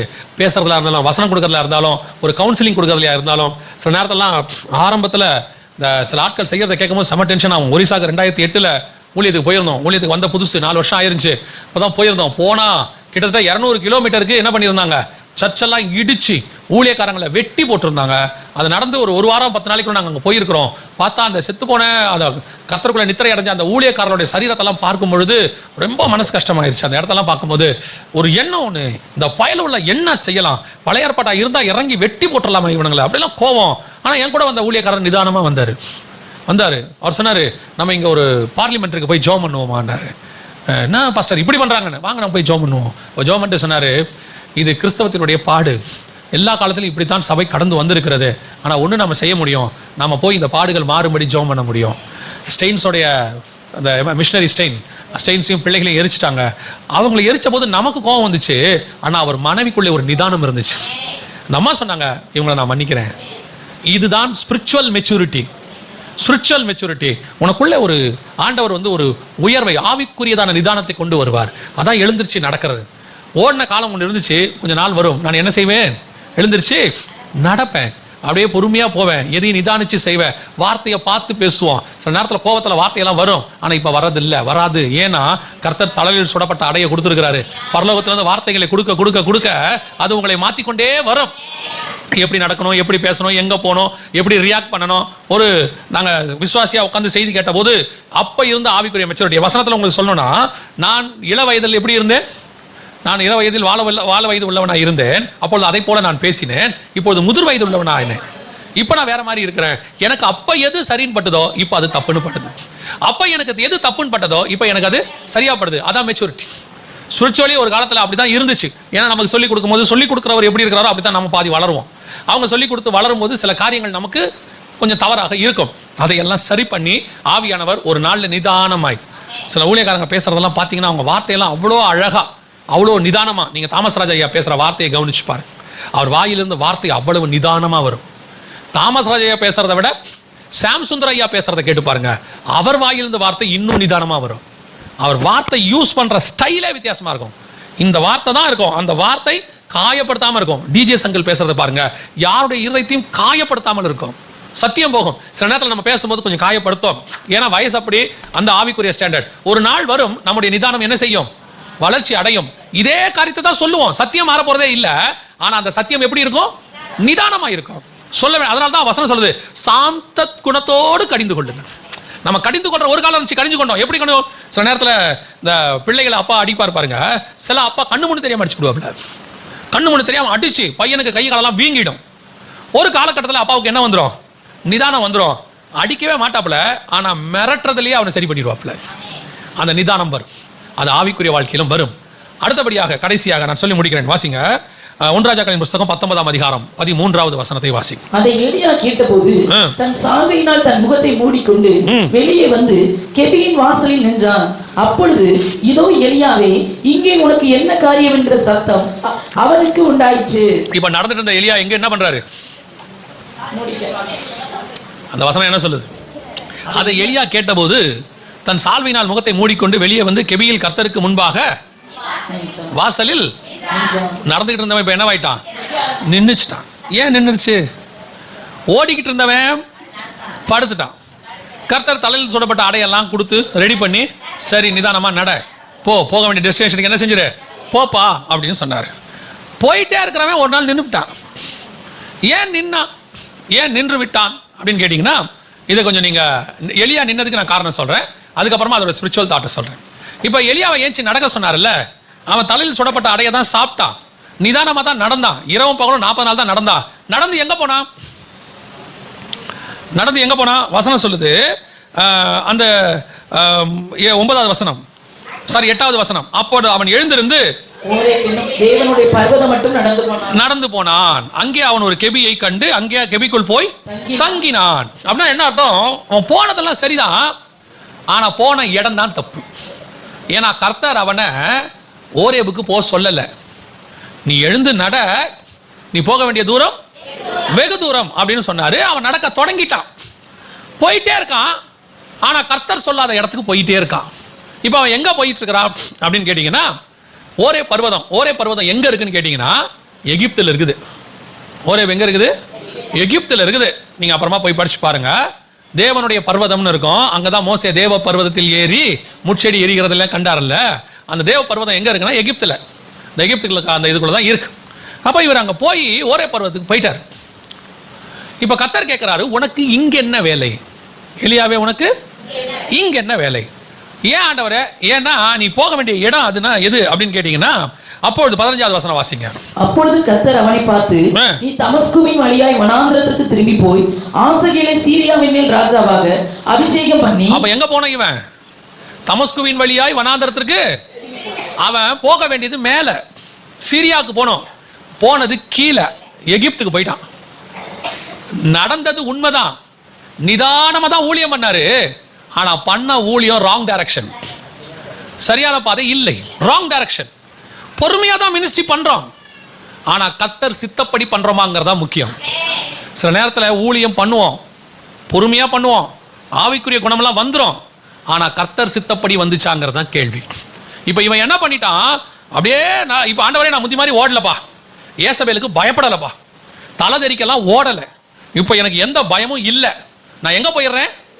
ஓரேபுக்கு போயிடுறேன். ஏன்பா ஓரேபுக்கு போயிடுறேன்? ஏன் நீ வந்து கெபில போய் அவர் தங்கினாரு அப்படின்னு கேட்டீங்கன்னா, அதுக்கு முந்தின அதிகாரத்தில் ஒபதியா வந்து அவர்கிட்ட சொன்னாரு, எலியாவே, ஆண்டவனே, நான் கெபிக்கு 50 பேராய் தங்க வச்சிருக்கிறேன், அவங்களாம் பத்திரமா தீர்க்கதரிசிகள் எங்க இருக்கிறாங்க? கெபில இருக்கிறாங்க. இப்போ இவரை ஆண்டவர் நிதானமா நடக்க சொன்னார் பாருங்க. 2வது பார்ட், ஊழியத்தினுடைய 2வது பார்ட். ஒரு நாள் ஓடாச்சு, பிரச்சனை வந்துச்சு, பிரச்சனைக்கு அப்புறம் கர்த்தர் தூக்கி எடுத்துட்டார். தூக்கி எடுத்த பிறகு இப்போ என்ன போகுது? இப்போ ஊழியம் நிதானமா போகுது, ஆனா ஆவிக்குரிய வாழ்க்கை நிதானமா போகுது. போகும்போது இப்ப என்ன தோணுது தெரியுமா? மைண்ட்ல தோணுது, என்ன தோணுது? நமக்கு ஒரு செக்யூரிட்டி இருந்தா நல்லா இருக்குமே, நம்ம ஏன் திருப்பி திருப்பி இந்த ஏசபேலுக்கு பயந்து இஸ்ரவேலுக்குள்ளேயே ஓடிட்டு இருக்கணும்? இப்போ நம்ம நிதானம் ஆயிட்டோம், ஆண்டவர் அடைய கொடுத்து நம்மளுக்கு பலப்படுத்திட்டாரு. ஆனா பேசாம எகிப்துக்கு போயிட்டோம்னா, அங்க ஒரு கெபில உட்காந்துட்டோம்னா, ஏற்கனவே ஒரு 100 தீர்க்கதரிசிகள் அங்க பத்திரமா இருக்கிறாங்க, நம்மளும் என்ன செய்வோம்? அங்க போய் பத்திரமா இருப்போம். கர்த்தர் கேட்கிறாரு, நான் உனக்கு தடலில் சுடப்பட்ட அடைய கொடுத்து தண்ணியை கொடுத்து நடக்க வச்சது நீ சேஃப்டியான இடத்துக்கு போறதுக்கு இல்ல, நான் சொல்ற இடத்துக்கு போறதுக்கு. இன்னைக்கு நிறைய ஊழியம் செகண்ட் பார்ட்ல பிரச்சனை ஆகி போச்சு. நிறைய ஆவிக்குரிய வாழ்க்கை ஆரம்பத்துல கஷ்டப்படும் போது, உபத்திரவப்படும் போது கர்த்தரிடத்துல உண்மையா இருந்தது உண்மை. அன்னைக்கு ஒரு உற்சாகம் இருந்துச்சு, அன்னைக்கு ஒரு ஆவிக்குரிய வேகம் ஒரு இருந்துச்சு. நிறைய பேர் பாருங்க, சபைக்கு வந்த புதுசுல, பரிசுத்த ஆவியை பெற்றுக்கொண்ட புதுசுல உற்சாகம், அப்படி கரெக்ட் டயத்துக்கு சர்ச்சுக்கு வருவாங்க, கரெக்ட் டயத்துக்கு வந்து நிப்பாங்க. அன்னைக்கு அவங்களுக்கு சைக்கிள் கூட இருந்திருக்காது, பிடிச்சி வண்டி கிண்டியை பிடிச்சி ஓடி வருவாங்க. ஐயோ ஆராதனை ஆரம்பிச்சிடும். அதுக்கப்புறம் ஒரு சோதனை, அதுக்கப்புறம் ஒரு ஆசீர்வாதம், கர்த்தர் எல்லாம் கொடுத்து 2 வீலர் பைக்கோ காரோ கொடுத்துருவாங்க. கம்பல்சரி 1/2 மணி நேரம் லேட்டா தான் வருவாங்க.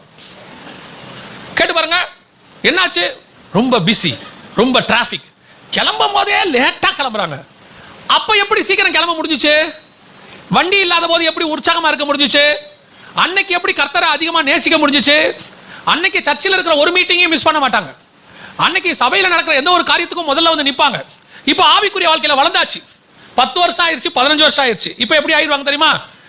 மீட்டிங் வருஷம் நடக்குது இல்ல, பாஸ்டர் வைக்கிறாரு, இந்த வாட்டி 3 நாளும் போக முடியாது, கடைசி நாள் போவோம். ஏன்? நாங்கள் நிதானமாக நடக்க தொடங்கிட்டோம். இப்போ நாங்கள் என்னவாயிட்டோம்? நிதானமாக நடக்க தொடங்கிட்டோம். 10 வருஷம் விசுவாசி. பாஸ்டர் கேட்பாரு, என்னாச்சு பிரதர், நேற்று வரல, கொஞ்சம் பிஸ்னஸ் பாஸ்டர் கொஞ்சம் பார்க்க வேண்டியிருந்துச்சு, நாளைக்கு வந்துடுவேன் கண்டிப்பாக. டேய், நீ ஏன் நேற்று வரலன்னு தான் நாங்கள் கேட்டோம், நாளைக்கு வருவியான்றதை நாங்கள் பார்த்துக்குறோம். இப்போ ஆவிக்குரிய வாழ்க்கையில் வளர வளர நான் என்ன வச்சே சொல்லுவேன், நாங்கள் ஆண்டவரை ஏற்றுக்கொண்ட புதுசில் முதல் 10 வருஷம் காலையில் 5:30 மணிக்கு எங்களுக்கு ஒரு ஆராதனை இருக்கும். டெய்லி 5:30 ப்ரேயர், 5:30 அது 5 o'clock ப்ரேயர் காலையில் இருக்கும். எங்கள் வீட்டுக்கும் சர்ச்சுக்கும் ஒரு 4-5 கிலோமீட்டர். அப்போலாம் சைக்கிள் தான். நானும் என் ஃப்ரெண்டும் சைக்கிளில் போவோம். டெய்லி காலையில் போவோம். டெய்லி காலையில் போவோம் 5 மணிக்கு. ஒரு காலகட்டம் வந்துருச்சு, இப்போ பைக்கெல்லாம் வந்துருச்சு, எல்லாம் வந்துருச்சு. ஆனால் காலையில் எழுந்திரிக்கிறது கஷ்டமாக போகுது. ஆராதனை 5 மணிக்கு நடந்துச்சு, சைக்கிளுக்கு பதிலாக பைக் வந்துருச்சு. இப்போ பிரச்சனை யாருக்கிட்ட இருக்குது தெரியுமா? நம்மக்கிட்ட தான் இருக்குது. சைக்கிளை விட வேகமாக போகிற வண்டி இருக்குது. இப்போ 10 வருஷம் ஆவிக்குரிய முதிர்ச்சி இருக்குது. அப்போ இருந்த மாதிரி ஆவிக்குரிய விதத்தில் ஒரு மெச்சூரிட்டி இல்லாத தனெல்லாம் கிடையாது. இப்போ எல்லாம் இருக்குது. ஆனால் என்ன வந்துருச்சு? Direction, wrong direction. ஒரு காலகட்டத்தில் சர்ச்சுக்கு முன்னுரிமை, அதை பேஸ் பண்ணி தான் எல்லாமே. யாராவது கல்யாணம்னு சொன்னாங்கன்னா எங்களுக்கு ஞாயிற்றுக்கிழமை நாங்கள் வரமாட்டோம். ஏன் வரமாட்டீங்க? ஞாயிற்றுக்கிழமை ஆராதனை இருக்குது. இப்போது ஞாயிற்றுக்கிழமை கல்யாணம் வச்சா அவங்க சொந்தக்காரங்க கோச்சிப்பாங்க, போகாட்டி பிரச்சனை வரும், பாஸ்டர்கிட்ட சொல்லிக்கலாம். இப்போ தெரியுதா? ஆவிக்குரிய வாழ்க்கையில் வளர்ச்சி வந்த பிறகு ஸ்பிரிச்சுவாலிட்டியில் ராங் டைரக்ஷன் வந்துருச்சு, தப்பான பாதை வந்துருச்சு. இதுதான் இன்னைக்கு பெரும்பாலும் ஊழியங்கள்லையும் அதான். அன்னைக்கு பணம் இல்லாத போது, ஊழியத்தின் பாதையில் பணம் இல்லாத போது ஆண்டவர் கொடுக்குற காசை கேட்டு கேட்டு செலவு பண்ணுவோம். இது பண்ணலாமா, இப்படி பண்ணலாமா. ஆனால் பணம் வந்த பிறகு கையில் காசு இருக்க, என்ன வேணாலும் செய்யலாம். அதுக்கு நம்ம என்ன பதில் சொல்றோம் தெரியுமா?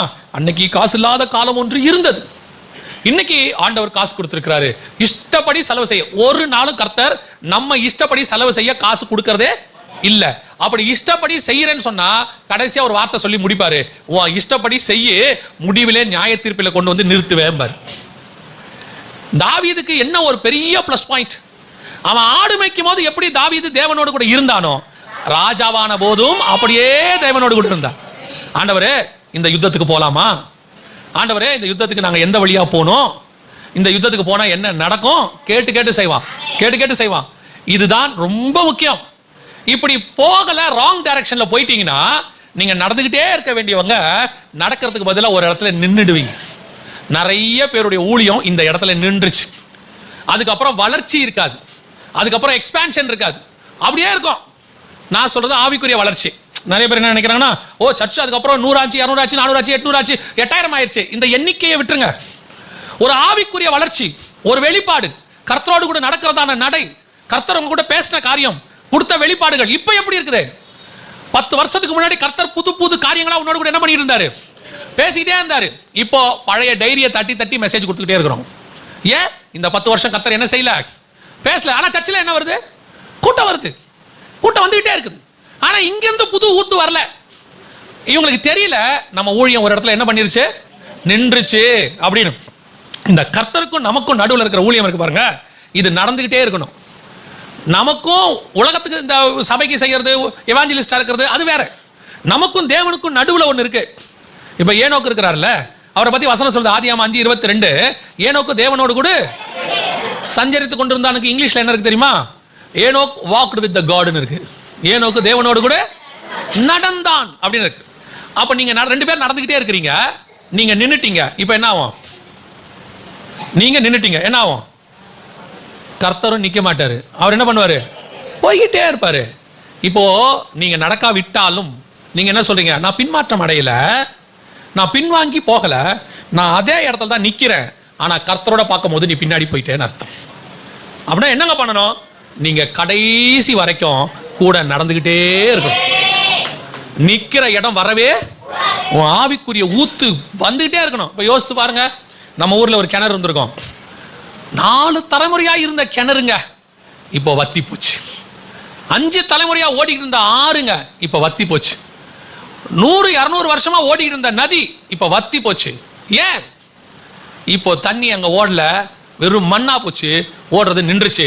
ஆனா இதுக்கு முன்னாடி 4 தலைமுறை என்ன பண்ணிருக்குது? ஓடி இருக்குது. ஆனா சில நதி பாருங்க, உலகம் உண்டானதுல இருந்து இப்ப வரைக்கும் ஓடிக்கொண்டே இருக்கு. கர்த்தருக்கு சித்தமானால் உலகத்தின் முடிவு பரியந்தமும் அது ஓடும். அதே மாதிரிதான் உங்களுக்குள்ள எனக்குள்ள இருக்கிற பரிசுத்த ஆவி என்கிற நதி.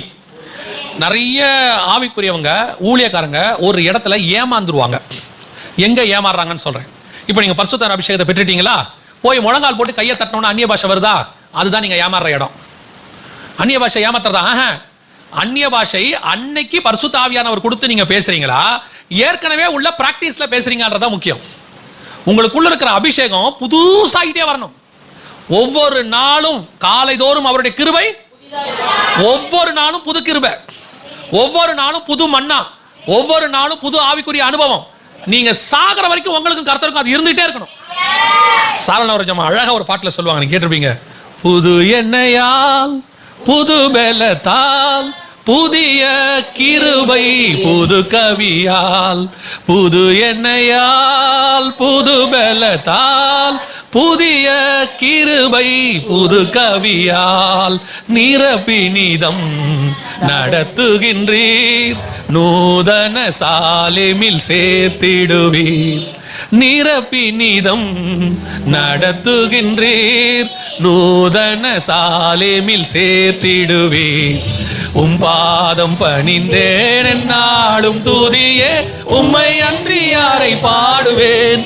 ஏசையா உந்தன் அன்பு உள்ளம் பொங்குதே, ஏசையா உந்தன் அன்பு உள்ளம் பொங்குதே. அந்த வார்த்தை என்ன சொல்லுது? புது கவியால் புது பலத்தால் புது எண்ணெயால் நிரப்பி நிதம் என்னை நடத்துகிறீர். டெய்லி என்ன புதுசு புதுசா நிரப்புறீங்க, புதுசு புதுசா டெய்லி நிரப்புறீங்க. அந்த புது எண்ணெய், புது அபிஷேகம், புது ஆவிக்குரிய அனுபவம், கர்த்தரோடு கொடுக்கக்கூடிய அந்த ஆவிக்குரிய எக்ஸ்பீரியன்ஸ் டெய்லி இருக்கணும். அதுதான் நடந்துகிட்டே இருக்கிறது. நிறைய பேர் என்ன ஆயிட்டாங்க, ஒரு இடத்துல நின்னுட்டாங்க. ஓகே, மினிஸ்ட்ரி வளர்ந்துருச்சு, ஓகே, ஆண்டவர்கிட்ட வந்தோம், ஆவிக்குரிய வாழ்க்கையில் ஆண்டவர் வீடு கொடுத்தாரு, நல்ல 2 பிள்ளைகளை கொடுத்தாரு, நல்ல பிசினஸ் கொடுத்தாரு, மாசம் மாசம் நல்ல வருமானம் வருது, பிள்ளைங்க படிச்சு வேலைக்கு போயிட்டாங்க. இப்போ என்ன பண்ணலாம்? ஈஸி சேர் போட்டு வாசல்ல உட்காந்துட வேண்டியது, முடிஞ்சிச்சு வேலை. அப்புறம் வரவங்க போறவங்களுக்குலாம் ஊருக்கு கதை பேசிக்கிட்டு, ஞாயிற்றுக்கிழமையான சர்ச்சில் உட்காந்துக்கிட்டு, சர்ச்சில் உட்காந்து மார்க் போட்டுக்கிட்டு, பாஸ்டர் அந்த காலத்தை மாதிரி இந்த காலத்தில் பிரசங்கம் பண்றது இல்லை, அந்த சர்ச்சில் பிரசங்கம் இப்படி இல்லை, அந்த ஊழியக்காரரை பார்த்தா ஒன்றும் உருப்படுற மாதிரி தெரியல, இப்படியே சர்ச்சில் உட்காந்துட்டு ஒரு குரூப்பை வெட்டி கதை பேசிக்கிட்டே இருக்கோம். இது ஏன்னா இது எங்கேயோ நின்றுச்சு, இது ஓடுற குரூப்பே. நான் உங்களுக்கு ஒரு நல்ல உதாரணம் சொல்றேன். நீங்க நல்ல தேவனோட நடந்துகிட்டே இருந்தீங்கன்னா நீங்க சுத்தி இருக்கிறவங்கள பார்க்கவே மாட்டீங்க, எதை பத்தி யோசிக்கவே மாட்டீங்க. இப்ப பாருங்க, 2 பேர் பேசிக்கிட்டே போறீங்க, நீங்க இப்படி பார்த்துக்கிட்டே வேற பக்கம் பார்த்து வந்தா பேசிட்டு இருக்கிறவங்க என்ன சொல்லுவாங்க பாத்துறீங்களா? பொதுவாக கணவன் பைக்ல ஓட்டிகிட்டே இருக்கும்போது பின்னாடி நீங்க பேசிக்கிட்டே இருப்பீங்க. அந்த ஆள் அதுக்கு தான் ஹெல்மெட் போட்டுக்கிறான். இதெல்லாம் தப்பிக்கிறதுக்கு அவனுக்கு இருக்கிற ஒரே வழி அதுதான். அதுல கவர்மெண்ட் அவனுக்கு சாதகமா தீர்ப்பு கொடுத்துருச்சு இல்லையா? ஹெல்மெட் போடாட்டி அவ்வளோதான் இருந்துச்சு. அவன் என்ன பண்ணுறான்னா பஞ்சு வச்சு ஹெல்மெட் போட்டுக்கிறான் உள்ள. ஏன்னா நீங்கள் பேசுறது அவனுக்கு என்ன முடியல. நீங்கள் நடுவில் ஒரு குத்து கேட்பேன், கேட்குதா நான் பேசுறது கேட்குதா, பதிலே சொல்ல மாட்டீங்க, சொல்லுங்க. எவ்வளோ கோவம் வருது உங்களுக்கு. நம்ம பேசின்னு போகிறோம், அந்த ஆள் கூட சொல்ல மாட்டேங்கிறேன். ஏன்னா நீங்கள் உங்களுக்கு தேவையானது மட்டும்தான். நீங்கள் ஒன்றும் பெருசாக எதிர்பார்க்கல. உங்களை மாதிரி அவ்வளோ தூரம் வந்து எதிர்பார்க்காத ஆட்கள் உலகத்திலே யாரும் இல்லை. நீங்கள் எதிர்பார்க்குற ஒன்று நீங்கள் எப்போ பேசணும் அந்த ஆள் என்ன சொல்லணும், சரி அது போதும். அந்த ஆளுக்கு அது புரிய மாட்டேங்குது. அவங்க நம்ம கிட்ட என்ன பெருசா எதிர்பார்த்தாங்க? 3 மணி நேரம் பேசினாலும் சொல்லிட்டே இருந்தா ஓகே. நைட்டு 10 மணிக்கு போய் உட்கார்ந்த உடனே படுக்கையில எப்போ உங்களுக்கு ஒன்று தெரியுமா, காலைல 3 மணி வரைக்கும் சொல்லிட்டா அதோட குடும்பத்தில் என்ன வராது, நடுவில் தூக்கி போடுறான் அந்த ஆளு. அதுல தான் பிரச்சனையே வருது. அந்த ஆளை கூப்பிட்டு கேட்டா என்ன சொல்றாரு, 30 வருஷமா எப்படி ஊங்கன்றது. ஆனா இன்னொருத்தர் என்கிட்ட சொன்னாரு, எனக்கு இப்ப பழக்கமாயி போச்சு, என் மனைவி இல்லாட்டி கூட நான் வீட்டுல ஊங்கொட்டிட்டே தான் உட்கார்ந்துருக்கேன். எதுக்கு சொல்றேன், நம்ம போகும்போது கூட பேசுறதுக்கு ஒருத்தர் இல்லாட்டி கோவம் வருது இல்ல. தேவன் பேசிக்கிட்டே வரும்போது நம்ம வேற எங்கேயாவது போய் நின்னா அவருக்கு எவ்வளவு கோவம் வரும். கர்த்தர் டெய்லி அவரோடு கூட நடக்க வேண்டும் என்று விரும்புகிறார். நிற்கிற அனுபவம் இருக்கவே கூடாது. நான் நடந்துகிட்டே இருப்பேன் கர்த்தரோட கூட. ஏங்க இந்த வழியா ஒன்று அதெல்லாம் பார்க்கலீங்க. சிலர் பார்த்தீங்கன்னா ஃபோன் பார்த்துக்கிட்டே வரும்போது நீங்கள் கணவர்கிட்ட சொல்லிட்டு போவீங்க சில நேரத்தில், எப்போ அந்த 3 விசில் வந்தோன்னா அடுப்பை ஆஃப் பண்ணுங்கன்ட்டு அப்படி மேலே துணி காய வைக்க போயிருப்பீங்க. அதனால ஃபோனை பார்த்துக்கிட்டே திருப்பி வந்து எத்தனை விசிலா தொலாயமா விவரம் புரியாம 10 விசிலுமா, அது 3 தான் வந்திருக்கணும் நியாயமா. சில ஆட்களுக்கு விவரம் முடியாம 10 போய் பார்த்தா குக்கர்ல வழிச்சு கிடக்கும் இல்லையா, அடிக்க முடியாது, திட்டத்தான் முடியும் நம்மளால. அதனால நீங்க என்ன பண்ணுவீங்க, சொல்லிட்டு தானே போனேன், அப்படி என்ன அந்த போனை பார்த்து தொலைகிறீங்க கேட்பீங்கல்ல. அதே தான் ஆண்டவர் சொல்றாரு, நான் உங்ககிட்ட பேசிக்கிட்டே வரேன், நீ இப்படி உலகத்தை பார்த்துட்டு பாவத்தை பார்த்துட்டு உலக எதிர்காலத்தை பார்த்துக்கிட்டு நீ என்ன பண்ணிட்ட, விட்டுட்ட. இப்ப நான் பேசுறது உனக்கு கேட்கல, நீ எங்கேயோ ஒரு இடத்துல நின்றுட்ட. ஆண்டவர் சொல்றாரு, என் கூட பேசிக்கிட்டே வா, நான் சொல்றதை கேட்டுக்கிட்டே வா, அப்ப நான் அவர் பேசுறதை நீங்க கேட்டுக்கிட்டே வந்தீங்கன்னா உங்க பக்கத்துல என்ன போனதுன்னே உங்களுக்கு தெரியாது. அவ்வளவுதான் உலகத்தை ஜெயிக்கிறது, அவ்வளவுதான் ஈஸி. நீங்க சொல்லுவாங்க, வாங்க இந்த பக்கம் ஒரு அசுத்தமான ஒரு காரியம் போச்சு பாத்தீங்க, நான் இவர் கூட பேசிக்கிட்டே வந்தேங்க, அதெல்லாம் பார்க்கவே இல்லை. ஏங்க ஒரு ஆள் பயங்கரமா ரோட்ல குடிச்சிட்டு கத்துறானே கவனிச்சிங்க, நான் அதெல்லாம் இந்த ஆள்கிட்ட பேசிக்கிட்டே வந்தேன், கவனிக்கவே இல்லைங்க. எதிரில் ஒரு பெரிய ஆக்சிடென்ட் பாத்தீங்களா, இல்லைங்க இவர்கிட்ட பேச, அப்படியா நான் பேசிக்கிட்டே வந்தேன். அப்படி என்ன தான் பேசுவீங்க? நாங்க 2 பேரும் வருஷ கணக்கா பேசுவோம், நாள் கணக்கா பேசுவோம், பரலோகத்துக்கு போற வரைக்கும் பேசிக்கிட்டே இருப்போம். எங்களை சுத்தி என்ன நடக்குதுன்னு எங்களுக்கு தெரியவே தெரியாது. அவ்வளவுதான். இதுதான் உலகத்தை ஜெயிக்கிறதுக்கான ஒரே வழி. நான் எனக்கு ஆண்டவர் சொல்லி கொடுத்தது. மீட்டிங் முடிச்சியா ரூமுக்குள்ள போய் கதவை சாத்திக்க, வா பேசுவோம். மீட்டிங் முடிச்சியா சாப்பிட்டியா தூங்கிடு, எழுந்திருச்சியா பேசு. மீட்டிங் போனியா ஊழியம் முடிச்சியா ஓடி போய் கதவை சாத்திக்க, வா பேசுவோம். இவனு கூட உட்கார்ந்த நீ நின்றுவ, என் கூட நடந்துகிட்டே இருக்கணுமா இவனுங்களை பார்க்காத. அதுதான் நடக்கிற அனுபவம். நல்லா கவனிச்சு பாருங்க. ஏனோக்கு நடந்து கொண்டே இருந்தான். வசனம் சொல்லுது, தேவனோடு கூட சஞ்சரித்து கொண்டிருக்கையில் கர்த்தர் அவனை எடுத்துக்கொண்டார். அப்ப எடுத்துக்கொள்ளப்படுவதற்கு என்ன செய்யணும்? அவரோட நடந்துகிட்டே இருக்கணும். நடந்துகிட்டே இருக்கிறவன் தான் எடுத்துக்கொள்ளப்பட்டான். இப்ப எலியாவை பார்த்து ஆண்டவர் சொன்னாரு, நீ நிக்காத, போயிட்டே இரு. ஒரு நாள் வந்தது, என்ன நடந்தது வாசிங்க, முடிக்கலாம். வாசிங்க 2 ராஜாக்களின் புஸ்தகம் 2ஆம் அதிகாரம் 11வது வசனம் வாசிங்க. அவர்கள் பேசிக்கொண்டு நடந்து போகையில் இதோ ரதமும் அக்கினி குதிரைகளும் அவர்கள் நடுவாக வந்து இருவரையும் பிரித்தது. எலியா சுழல் காற்றிலே பரலோகத்திற்கு ஏறி போனான். எப்போ சுழல் காற்றிலே பரலோகத்துக்கு ஏறி போனான்? பேசிக்கொண்டு நடந்து கொண்டிருக்கையில்.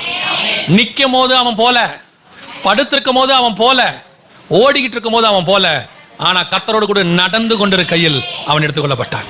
எலியா எலிசாவோடு நடந்து கொண்டிருக்கையில் ஒரு சுழல் காற்று பிரித்தது, அவன் எடுத்துக்கொள்ளப்பட்டான். இப்போ வாசிச்சு பாருங்க 5ஆம் அதிகாரம் ஆதியாகமத்தின் புஸ்தகம் 5ஆம் அதிகாரம் ஆதியாகமத்தின் புஸ்தகம் 24வது வசனம். ஏனோக்கு தேவனோடு சஞ்சரித்துக் கொண்டிருக்கையில் காணப்படாமல் போனான். சஞ்சரித்துக் கொண்டிருக்கையில் என்ன இருக்குது இங்கிலீஷ்ல? வாக் வித் தி காட், நடந்து கொண்டிருக்கையில். அப்படி படிச்சு பாருங்க. ஒரு உதாரணத்துக்கு சொல்றேன், அப்படி படிச்சு பாருங்க. ஏனோக்கு தேவனோடு கூட நடந்து கொண்டிருக்கையில் காணப்படாமல் போனான், தேவன் அவனை எடுத்துக்கொண்டார். அவ்வளவுதான். எலியா எலிசாவோடு கூட நடந்து கொண்டிருக்கையில் சுழல் காற்று பிரித்தது, காணப்படாமல் போனான். அவ்வளவுதான். கர்த்தர் உங்களையும் என்னையும் கர்த்தரோடு கூட நடந்து கொண்டிருக்கையில் எடுத்துக்கொள்ளப்பட போகிறார். உங்களை ஆண்டவர் அழைச்சது சூறை செடிக்கு கீழே படுக்கிறதுக்கு இல்ல, கெபியில போய் உட்கார்றதுக்கு இல்ல, ஒரு இடத்துல நிக்கிறதுக்கு இல்ல. உங்களை என்னையும் கர்த்தர் அழைச்சது நடந்து கொண்டிருப்பதற்கா. நீங்க தேவனோடு கூட நடந்து கொண்டே இருங்க. சுத்தி நிறைய போகும், பிசினஸ் போகும், குடும்பம் போகும், வாழ்க்கை போகும், ஊழியம் போகும், இதெல்லாம் போயிட்டே இருக்கட்டும். அது பாட்டு ஒரு பக்கம் நடந்துட்டே இருக்கும். சில அம்மாமார்கள் பாத்தீங்களா, செய்தியை போட்டு விட்டுட்டு சமைச்சிட்டு இருப்பாங்க. ஒரு பாட்டை கேட்டுக்கிட்டே என்ன பண்ணுவாங்க? சமைச்சிக்கிட்டே இருப்பாங்க. நல்லா சமைச்சிட்டே இருப்பாங்க. சமையல் முடிஞ்சிடும். கணவர் வந்தோன்னு சொல்லுவாங்க, அந்த மெசேஜில் அவர் ஒன்று சொன்னாருப்பா. அப்போ நம்ம கேட்போம், நீங்கள் சமைச்சிட்டு தானே இருந்தீங்க? சமைச்சிக்கிறது ஒரு வேலை, சமைச்சிக்கிட்டே இருந்தேன். ஆனால் நான் கர்த்தரோடு கூட சஞ்சரிச்சு கொண்டுட்டே இருந்தேன். அது ஒரு பக்கம் என் காதில் விழுந்துக்கிட்டே இருந்துச்சு. அதே மாதிரி தான் உங்கள் ஆவிக்குரிய வாழ்க்கை. வேலைக்கு போகிறவங்களா வேலைக்கு போங்க, நீங்கள் ஊழியம் பண்ணுறவங்களா ஊழியம் பண்ணுங்க, குடும்பத்தை நடத்துறவங்களா குடும்பத்தை நடத்துங்க. இது ஒரு பக்கம் நடந்துக்கிட்டே இருக்கட்டும். இன்னொரு பக்கம் தேவனோடு கூட நடந்து கொண்டே இருங்க. இது நடந்து கொண்டே இருந்தால்தான் நீங்கள் காணப்படாமல் போவீர்கள். நடந்து கொண்டே இருந்தால்தான் எடுத்துக்கொள்ளப்படுவீர்கள். உங்க ஆவிக்குரிய வாழ்க்கை ஆரம்பம் ஓட்டம் நிறைந்ததாக இருந்தது, வேக வேகமா இருந்துச்சு, ஃபாஸ்டா இருந்துச்சு, எல்லாரோட வேகம். அது உண்மை. கர்த்தர் அதுக்கு தான் அழைச்சார். ஒரு பீரியட்ல படுக்கிற அனுபவம் வந்துச்சு. எப்படி வந்துச்சுன்னா, இதோட அவ்வளோதான் முடிஞ்சிச்சு, எல்லாம் ஓவர் அப்படின்னு சொல்ற காலம் ஒன்று வந்தது. ஒரு காலகட்டம் வந்தது. ஆண்டவர் நம்மை பலப்படுத்தி நடக்க வைத்தார். செகண்ட் சான்ஸ் ஆண்டவர் கொடுத்தார். நான் பைபிளில் நான் பார்த்த வரைக்கும், நான் கற்றுக்கிட்டதை சொல்கிறேன், அத்தனை பேருமே செகண்ட் சான்ஸ் வாங்கினவங்க தான். முதல் சான்ஸில் தங்களை இழந்து செகண்ட் சான்ஸில் வாங்கினவங்க தான். ஆபிரகாமிலிருந்து நான் சொல்கிறேன். ஆபிரகாமை அழைத்த போது அவர் நேராக கானானுக்கு போல ஆரானில் போய் தங்கி விட்டார். ஆரானில் 2வது தடவை கர்த்தர் சொன்னார், நான் காண்பிக்கிற தேசத்துக்கு போ. சிம்சோன் 2வது தடவை, தாவீது 2வது தடவை, எல்லாருக்கும் நிறைய பாருங்க, பேதுருவுக்கு 2வது தடவை, நிறைய பேருக்கு 2வது தடவை கர்த்தர் கொடுத்துருக்கிறார். நிறைய பேருக்கு. அந்த தேவன் எலியாவுக்கும் 2வது தடவை சொன்னார், படுத்திருக்காத, எழுந்து நட. இப்போ உங்களையும் என்னையும் கர்த்தர் தான் சொல்றாரு. ஒரு வேலை படுத்திருக்கிற அனுபவத்தில் இருந்தா, சோர்வில், பிரச்சனையில், போராட்டத்தில், போதும் கர்த்தாவே, இதோட நான் முடிச்சுக்கிறேன், எல்லாமே எனக்கு போதும், எனக்கு வேணாம், அவ்வளோதான், இதோட என் ஆவிக்குரிய வாழ்க்கை வேணாம், என் ஊழியம் வேணாம் அப்படின்னு சொல்ற சிச்சுவேஷன் இருந்தா ஆண்டவர் சொல்றாரு, அதெல்லாம் இல்லை, நீ நட. ஏன்னா உன்னை வச்சு நான் செய்ய வேண்டிய வேலை நிறைய இருக்குது. நான் உன்னை கூப்பிட்டது பாதியிலே சூரிய செடிக்கு கீழே படுக்கிறதுக்கு இல்லை, பாதியிலே இந்த ஊழியத்தை விட்டுட்டு போறதுக்கு இல்லை, பாதியிலே ஓகே அப்படின்றதுக்குலாம் இல்லை. ஆண்டவர் சொல்றாரு, நீ செய்ய வேண்டிய ஊழியம் இன்னும் நிறைய இருக்குது. எப்போ வரைக்கும் நீ நடக்கணும் தெரியுமா? எழுந்து நட. ஆண்டவர் சொன்னாரு, எப்போ வரைக்கும் தெரியுமா? எடுத்துக்கொள்ளப்படுகிற வரைக்கும் நடக்கணும். நடந்துகிட்டே இருக்கிறவன் தான் என்ன செய்வான்? ஆனா நடக்கும்போது கொஞ்சம் கேர்ஃபுல்லா நடக்கணும். நான் தேவ சித்தத்தின்படி தான் நடக்கிறேன் நானும் பார்க்கணும். எங்கேயாவது வழி மாறி கெபிக்குள்ள போயிட்டேனா நான் நடக்கிறதுக்கு வழி இருக்காது, நின்றுடுவேன். பார்க்கறதுக்கு கெபி நமக்கு எப்படி இருக்கும்? சேஃப்டியா இருக்கும். ஓ யாரும் வரமாட்டாங்க, ஏசபேல் ஆட்கள் வரமாட்டாங்க, நான் சேஃப்டி. இதுக்கு மேல நமக்கு என்ன இல்லை, ஒரு கவலை இல்லை. எனக்கு ரெகுலரா ஆஃபரிங் கொடுக்கிறதுக்கு ஆள் வந்தாச்சு, சோத்திரம், பிரைஸ் தி லார்ட், இனிமேட்டு ஒரு பிரச்சனை இல்லை. ஆண்டவர் சொல்வாரு நிக்கிற. தசமாம் காணிக்க மாசம் இவ்வளவு வருது, இனி ஒரு பிரச்சனை இல்லை. கர்த்தர் சொல்றாரு நிக்கிற. நிறைய பேர் நினைப்பாங்க வீடு கட்டாச்சு, கார் வாட்டாச்சு, பிள்ளைகளுக்கு கல்யாணம் பண்ணியாச்சு, இனி நம்ம சேஃப்டி இல்ல. நிக்கிற. என்ன ஆண்டவரே பண்ணணும்? நடந்துகிட்டே இரு. உனக்கு ஒப்புவித்ததை முடிவு பரியந்தம் ஓடி முடி. முடிவு பரியந்தம். நீ சாட்டிஸ்ஃபை ஆகக்கூடாது ஊழியத்துல, கர்த்தர் சாட்டிஸ்ஃபை ஆகணும். போதும்னு நீ சொல்லக்கூடாது, கர்த்தர் சொல்லணும் போதும்னு. தானியேல் போய் கேட்கிறான் ஆண்டவர்கிட்ட, ஆண்டவரே 1335 நாளை குறித்தும் 2300 நாளை குறித்தும் நான் அறிய ஆவலா இருந்தேன். ஆண்டவர் சொல்றாரு, தானியேலே நீ போகலாம், நீ போய் இளைப்பாரி கொண்டிரு, அது முடிவு காலத்துக்கு.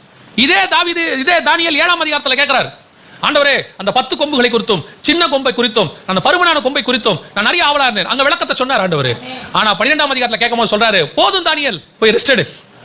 நீ என்னப்பா இவ்வளவு நாள் ஊழியம் பண்ணிட்ட, ஆண்டவரே இந்த 2000 இருக்கட்டும், நீ போய் ரெஸ்ட் எடு. கர்த்தரே பார்த்து நமக்கு ரெஸ்ட் கொடுக்கிற வரைக்கும் நடந்துகிட்டே இருக்கணும். நடுவுல எங்க நிக்க கூடாது. நமக்கு தான் வயசாச்சு, கர்த்தருக்கு வயசாகல. கர்த்தருக்கு தெரியும் நான் 58ல ரிட்டையர் ஆகிறேன், 60ல ரிட்டையர் ஆகிறேன், எனக்கு போதும். ஆண்டவர் சொல்வாரு, நான் போதும்னு சொல்ற வரைக்கும் நீ நட. ஆண்டவரே எனக்கு 120 வயசாச்சு, நீ நட, நான் ஒரு இடத்துல உனக்கு சொல்லுவேன். ஆண்டவரே நான் கானானுக்கு போறேன், இல்ல போதும் நில்லு. என்ன பண்ணலாம், மேல வா நம்ம போவோம். ஆண்டவரே அந்த கானானுக்கு போய் அதெல்லாம் வேணாம், வாப்பா போலாம். நான் போறேன்னாலும் விட மாட்டாரு, நான் இருக்கிறனாலும் விட மாட்டாரு. அவர் சொல்ற வரைக்கும் நீங்க நடந்துகிட்டே தான் இருக்கணும். 58 வயசு 60 வயசு ரிட்டையர்மெண்ட் சொல்லி உலகம் பிக்ஸ் பண்ணிச்சு, கர்த்தர் பிக்ஸ் பண்ணல. உலகத்துக்கு 68 ரிட்டையர்மெண்ட். ஆனா டொனால்ட் ட்ரம்புக்கு 70 தான் அவர் பிரதமராகவே மாறுறார், ஜனாதிபதியாகவே மாறுறார். அவருக்கு அப்பதான் லைஃப் தொடங்குது. எங்க யாருக்கு எப்போ தொடங்குது எப்போ முடியுதுன்னு பரலோகம் எழுதி வச்சிருக்கு. நடுவில் நிக்க வேண்டிய வேலை உங்களுதும் இல்லை எந்தும் இல்லை. நாம நடந்துகிட்டே இருக்கணும். 35ல முடிக்க சொன்னாலும் முடிச்சிடணும். இயேசு 33ல முடிச்சிட்டாரு. 96ல முடிக்க சொன்னாலும் முடிக்கணும். யோவான் வந்து பத்முதீவுக்கு 90 வயசுக்கு மேல கொண்டு போகப்பட்டார். யாருக்கு எவ்வளவு வச்சிருக்கிறாருன்னு கர்த்தருக்கு தெரியும். நீங்களே முடிவு பண்ணிக்காதீங்க. போதும் கர்த்தாவே, பசங்களுக்கு எல்லாம் செட்டில் பண்ணியாச்சு, இனி கொஞ்சம். ஆண்டவர் சொல்வார், அப்படியா, எப்படி நடக்கிறியா இல்லையா, கூட வரியா இல்லையா? இல்ல ஆண்டவர், சரி அப்படி ஓரமா உட்கார், வேற ஆளை பாத்துக்கிறேன். ஏன், நான் நடந்துகிட்டே இருக்கிறேன், நடக்கிறதுக்கு எனக்கு ஆள் வேணுமே கூட. நீ படுத்துருவ, எனக்கு நடக்க ஆள் வேணுமே. அவர் ஆல்டர்னேட் வச்சுக்கிட்டே இருப்பாரு. ஆனா நாம சொல்லணும், ஆண்டவரே முடிவு பரியந்தம் நான் நடப்பேன். நடந்துகிட்டே இருக்கும் போது எடுத்துக்கொள்ளப்பட்டு அப்படியே பரதீசில வந்து உங்க கூட நடப்பேன். நான் நடக்கிறது நிக்க போறதே இல்ல. ஜெபம் பண்ணுவோமா? நம்ம எல்லாம் ஜெபிக்கலாமா? ஒரு சிலர் கர்த்தர் இப்போ உங்களை ஓட சொல்லியிருப்பாரு, அரைக்கட்சியை கட்டிட்டு ஓடுங்க. ஒரு காலகட்டத்தில் ஓடணும், வேகமா ஓடணும். அது அந்த காலகட்டத்தில் அதைத்தான் செய்யணும். இப்போ நம்ம ஓட வேண்டிய இடத்துல இருக்கிறோம். ஒரு சிலர், நான் எப்பவுமே நினைப்பேன், 11ஆம் மணியில வேலை செய்கிறவன் வேகமாக வேலை செய்யணும். ஏன்னா அவனுக்கு 1 மணி நேரம் தான் இருக்கு. அந்த 1 மணி நேரத்துக்குள்ள அவனுக்கு கொடுக்கப்பட்ட வேலையெல்லாம் முடிச்சிடணும் அவன். இப்போ நம்ம அந்த மாதிரி அரைக்கட்சியை கட்டிட்டு ஓட வேண்டியவங்க. அரைக்கட்சியை கட்டியிருக்கிறீங்களான்றது தான் ரொம்ப முக்கியம். அரைக்கட்சியை கட்டாம சத்தியத்தில் நிற்காம நீ என்ன ஊழியம் பண்ணாலும் ஒரு நாள் உன் இடை தளர்ந்து போகும். ஆண்டவர் சிலருக்கெல்லாம் ஆண்டவர் அந்த வார்த்தையை சொல்றாரு, சிலருக்கெல்லாம் ரதத்தை விட வேகமா ஓடுறதுக்கு கர்த்தர் ஊழியத்தை வச்சிருக்கிறார். ஊழியம் ரதத்தை விட வேகமா ஓடுற ஊழியம், குதிரையை விட வேகமா ஓடுற ஊழியம். ஆனா கர்த்தர் என்ன எதிர்பார்க்கிறார் தெரியுமா? உன் அரைக்கட்சியை நீ கட்டியிருக்கியா? சத்தியத்துல நிக்கிறியா? சத்தியத்தை யாருக்காகவாவது வளர்ச்சி கொடுக்குறியா? சில நேரங்களிலே கலாத்தியருக்கு பவுல் எழுதும் போது சொல்றாரு, நான் இன்னும் மனுஷனை பிரியப்படுத்துகிறவனா இருந்தால் தேவனுக்கு ஊழியக்காரன் அல்லவே. உன் அரைக்கட்சியை கட்டிட்டு ஓட வேண்டிய சில நேரத்துல நீ மனுஷனை பிரியப்படுத்துறவனா மாறிடுற. சில நேரத்துல உன் சொந்தக்காரங்களை, குடும்பத்தை, உன் ஸ்தாபனத்தை, உன் டினாமினேஷனை, உனக்கு மேல இருக்கிறவங்களை பிரியப்படுத்த வேண்டியவனா மாறிடுற. அப்படி மாறுற உன்னை எடுத்து என்னால பயன்படுத்த முடியாது. ஏன்னா உன் இடைக்கச்சை சத்தியம் இல்லை.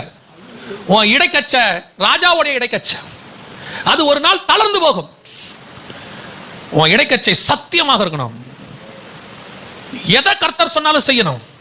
தகப்பன் வீட்டை விட்டு வானா வரணும். பிள்ளைய கொண்டு வந்து மலைக்கு மேல குடுனா கொடுக்கணும்.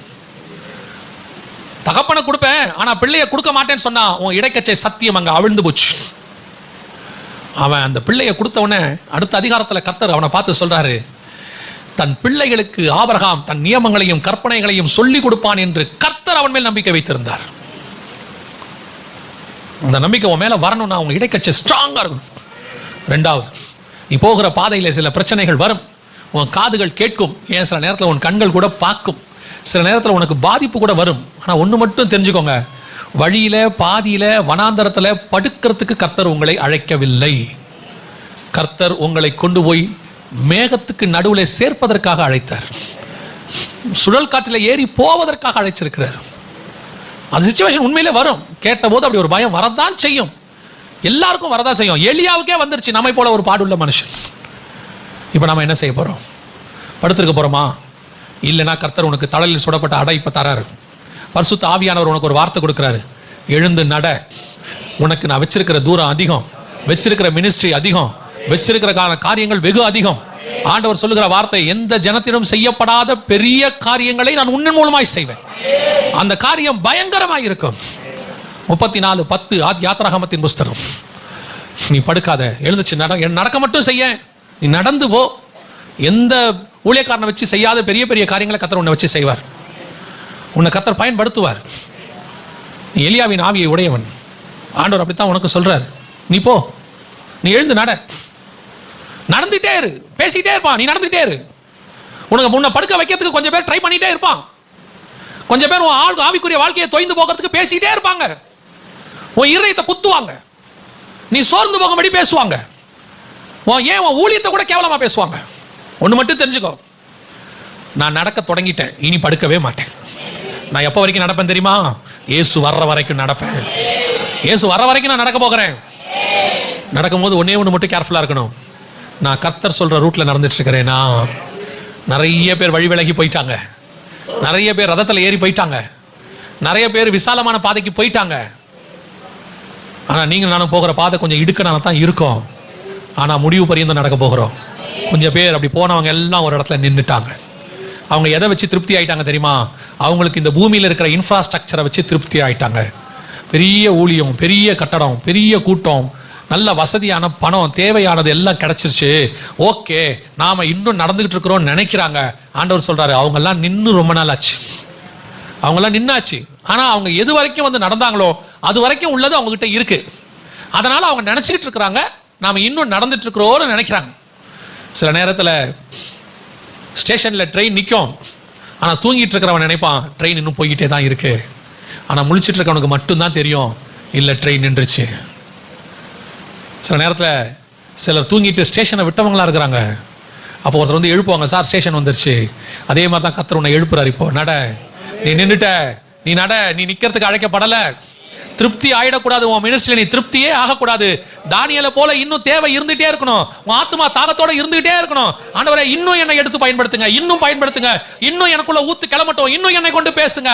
ஒரு 10 பேர் சாட்சி சொன்னவனே திருப்தி ஆயிட்டினா நீ நின்றுட்டேன்னு அர்த்தம். நீ நின்றுட்டேன்னு அர்த்தம். கடைசியா நீ நடந்துகிட்டே இரு. ஒரு நாள் வரும், ஆண்டவர் உலகத்துக்கும் உங்களுக்கும் பிரிவினை உண்டாக்குவார். ஒரு அக்கினி ரதம் உங்களை பிரிக்கும். நீங்கள் சுழல் காற்றிலே ஏறி தேவனோடு கூட நடந்து போவீங்க. இப்போ நாம எந்த இடத்துல இருக்கிறோம் நமக்கு தெரியும். இப்போ நாம ஜெபிக்க போகிறோம்.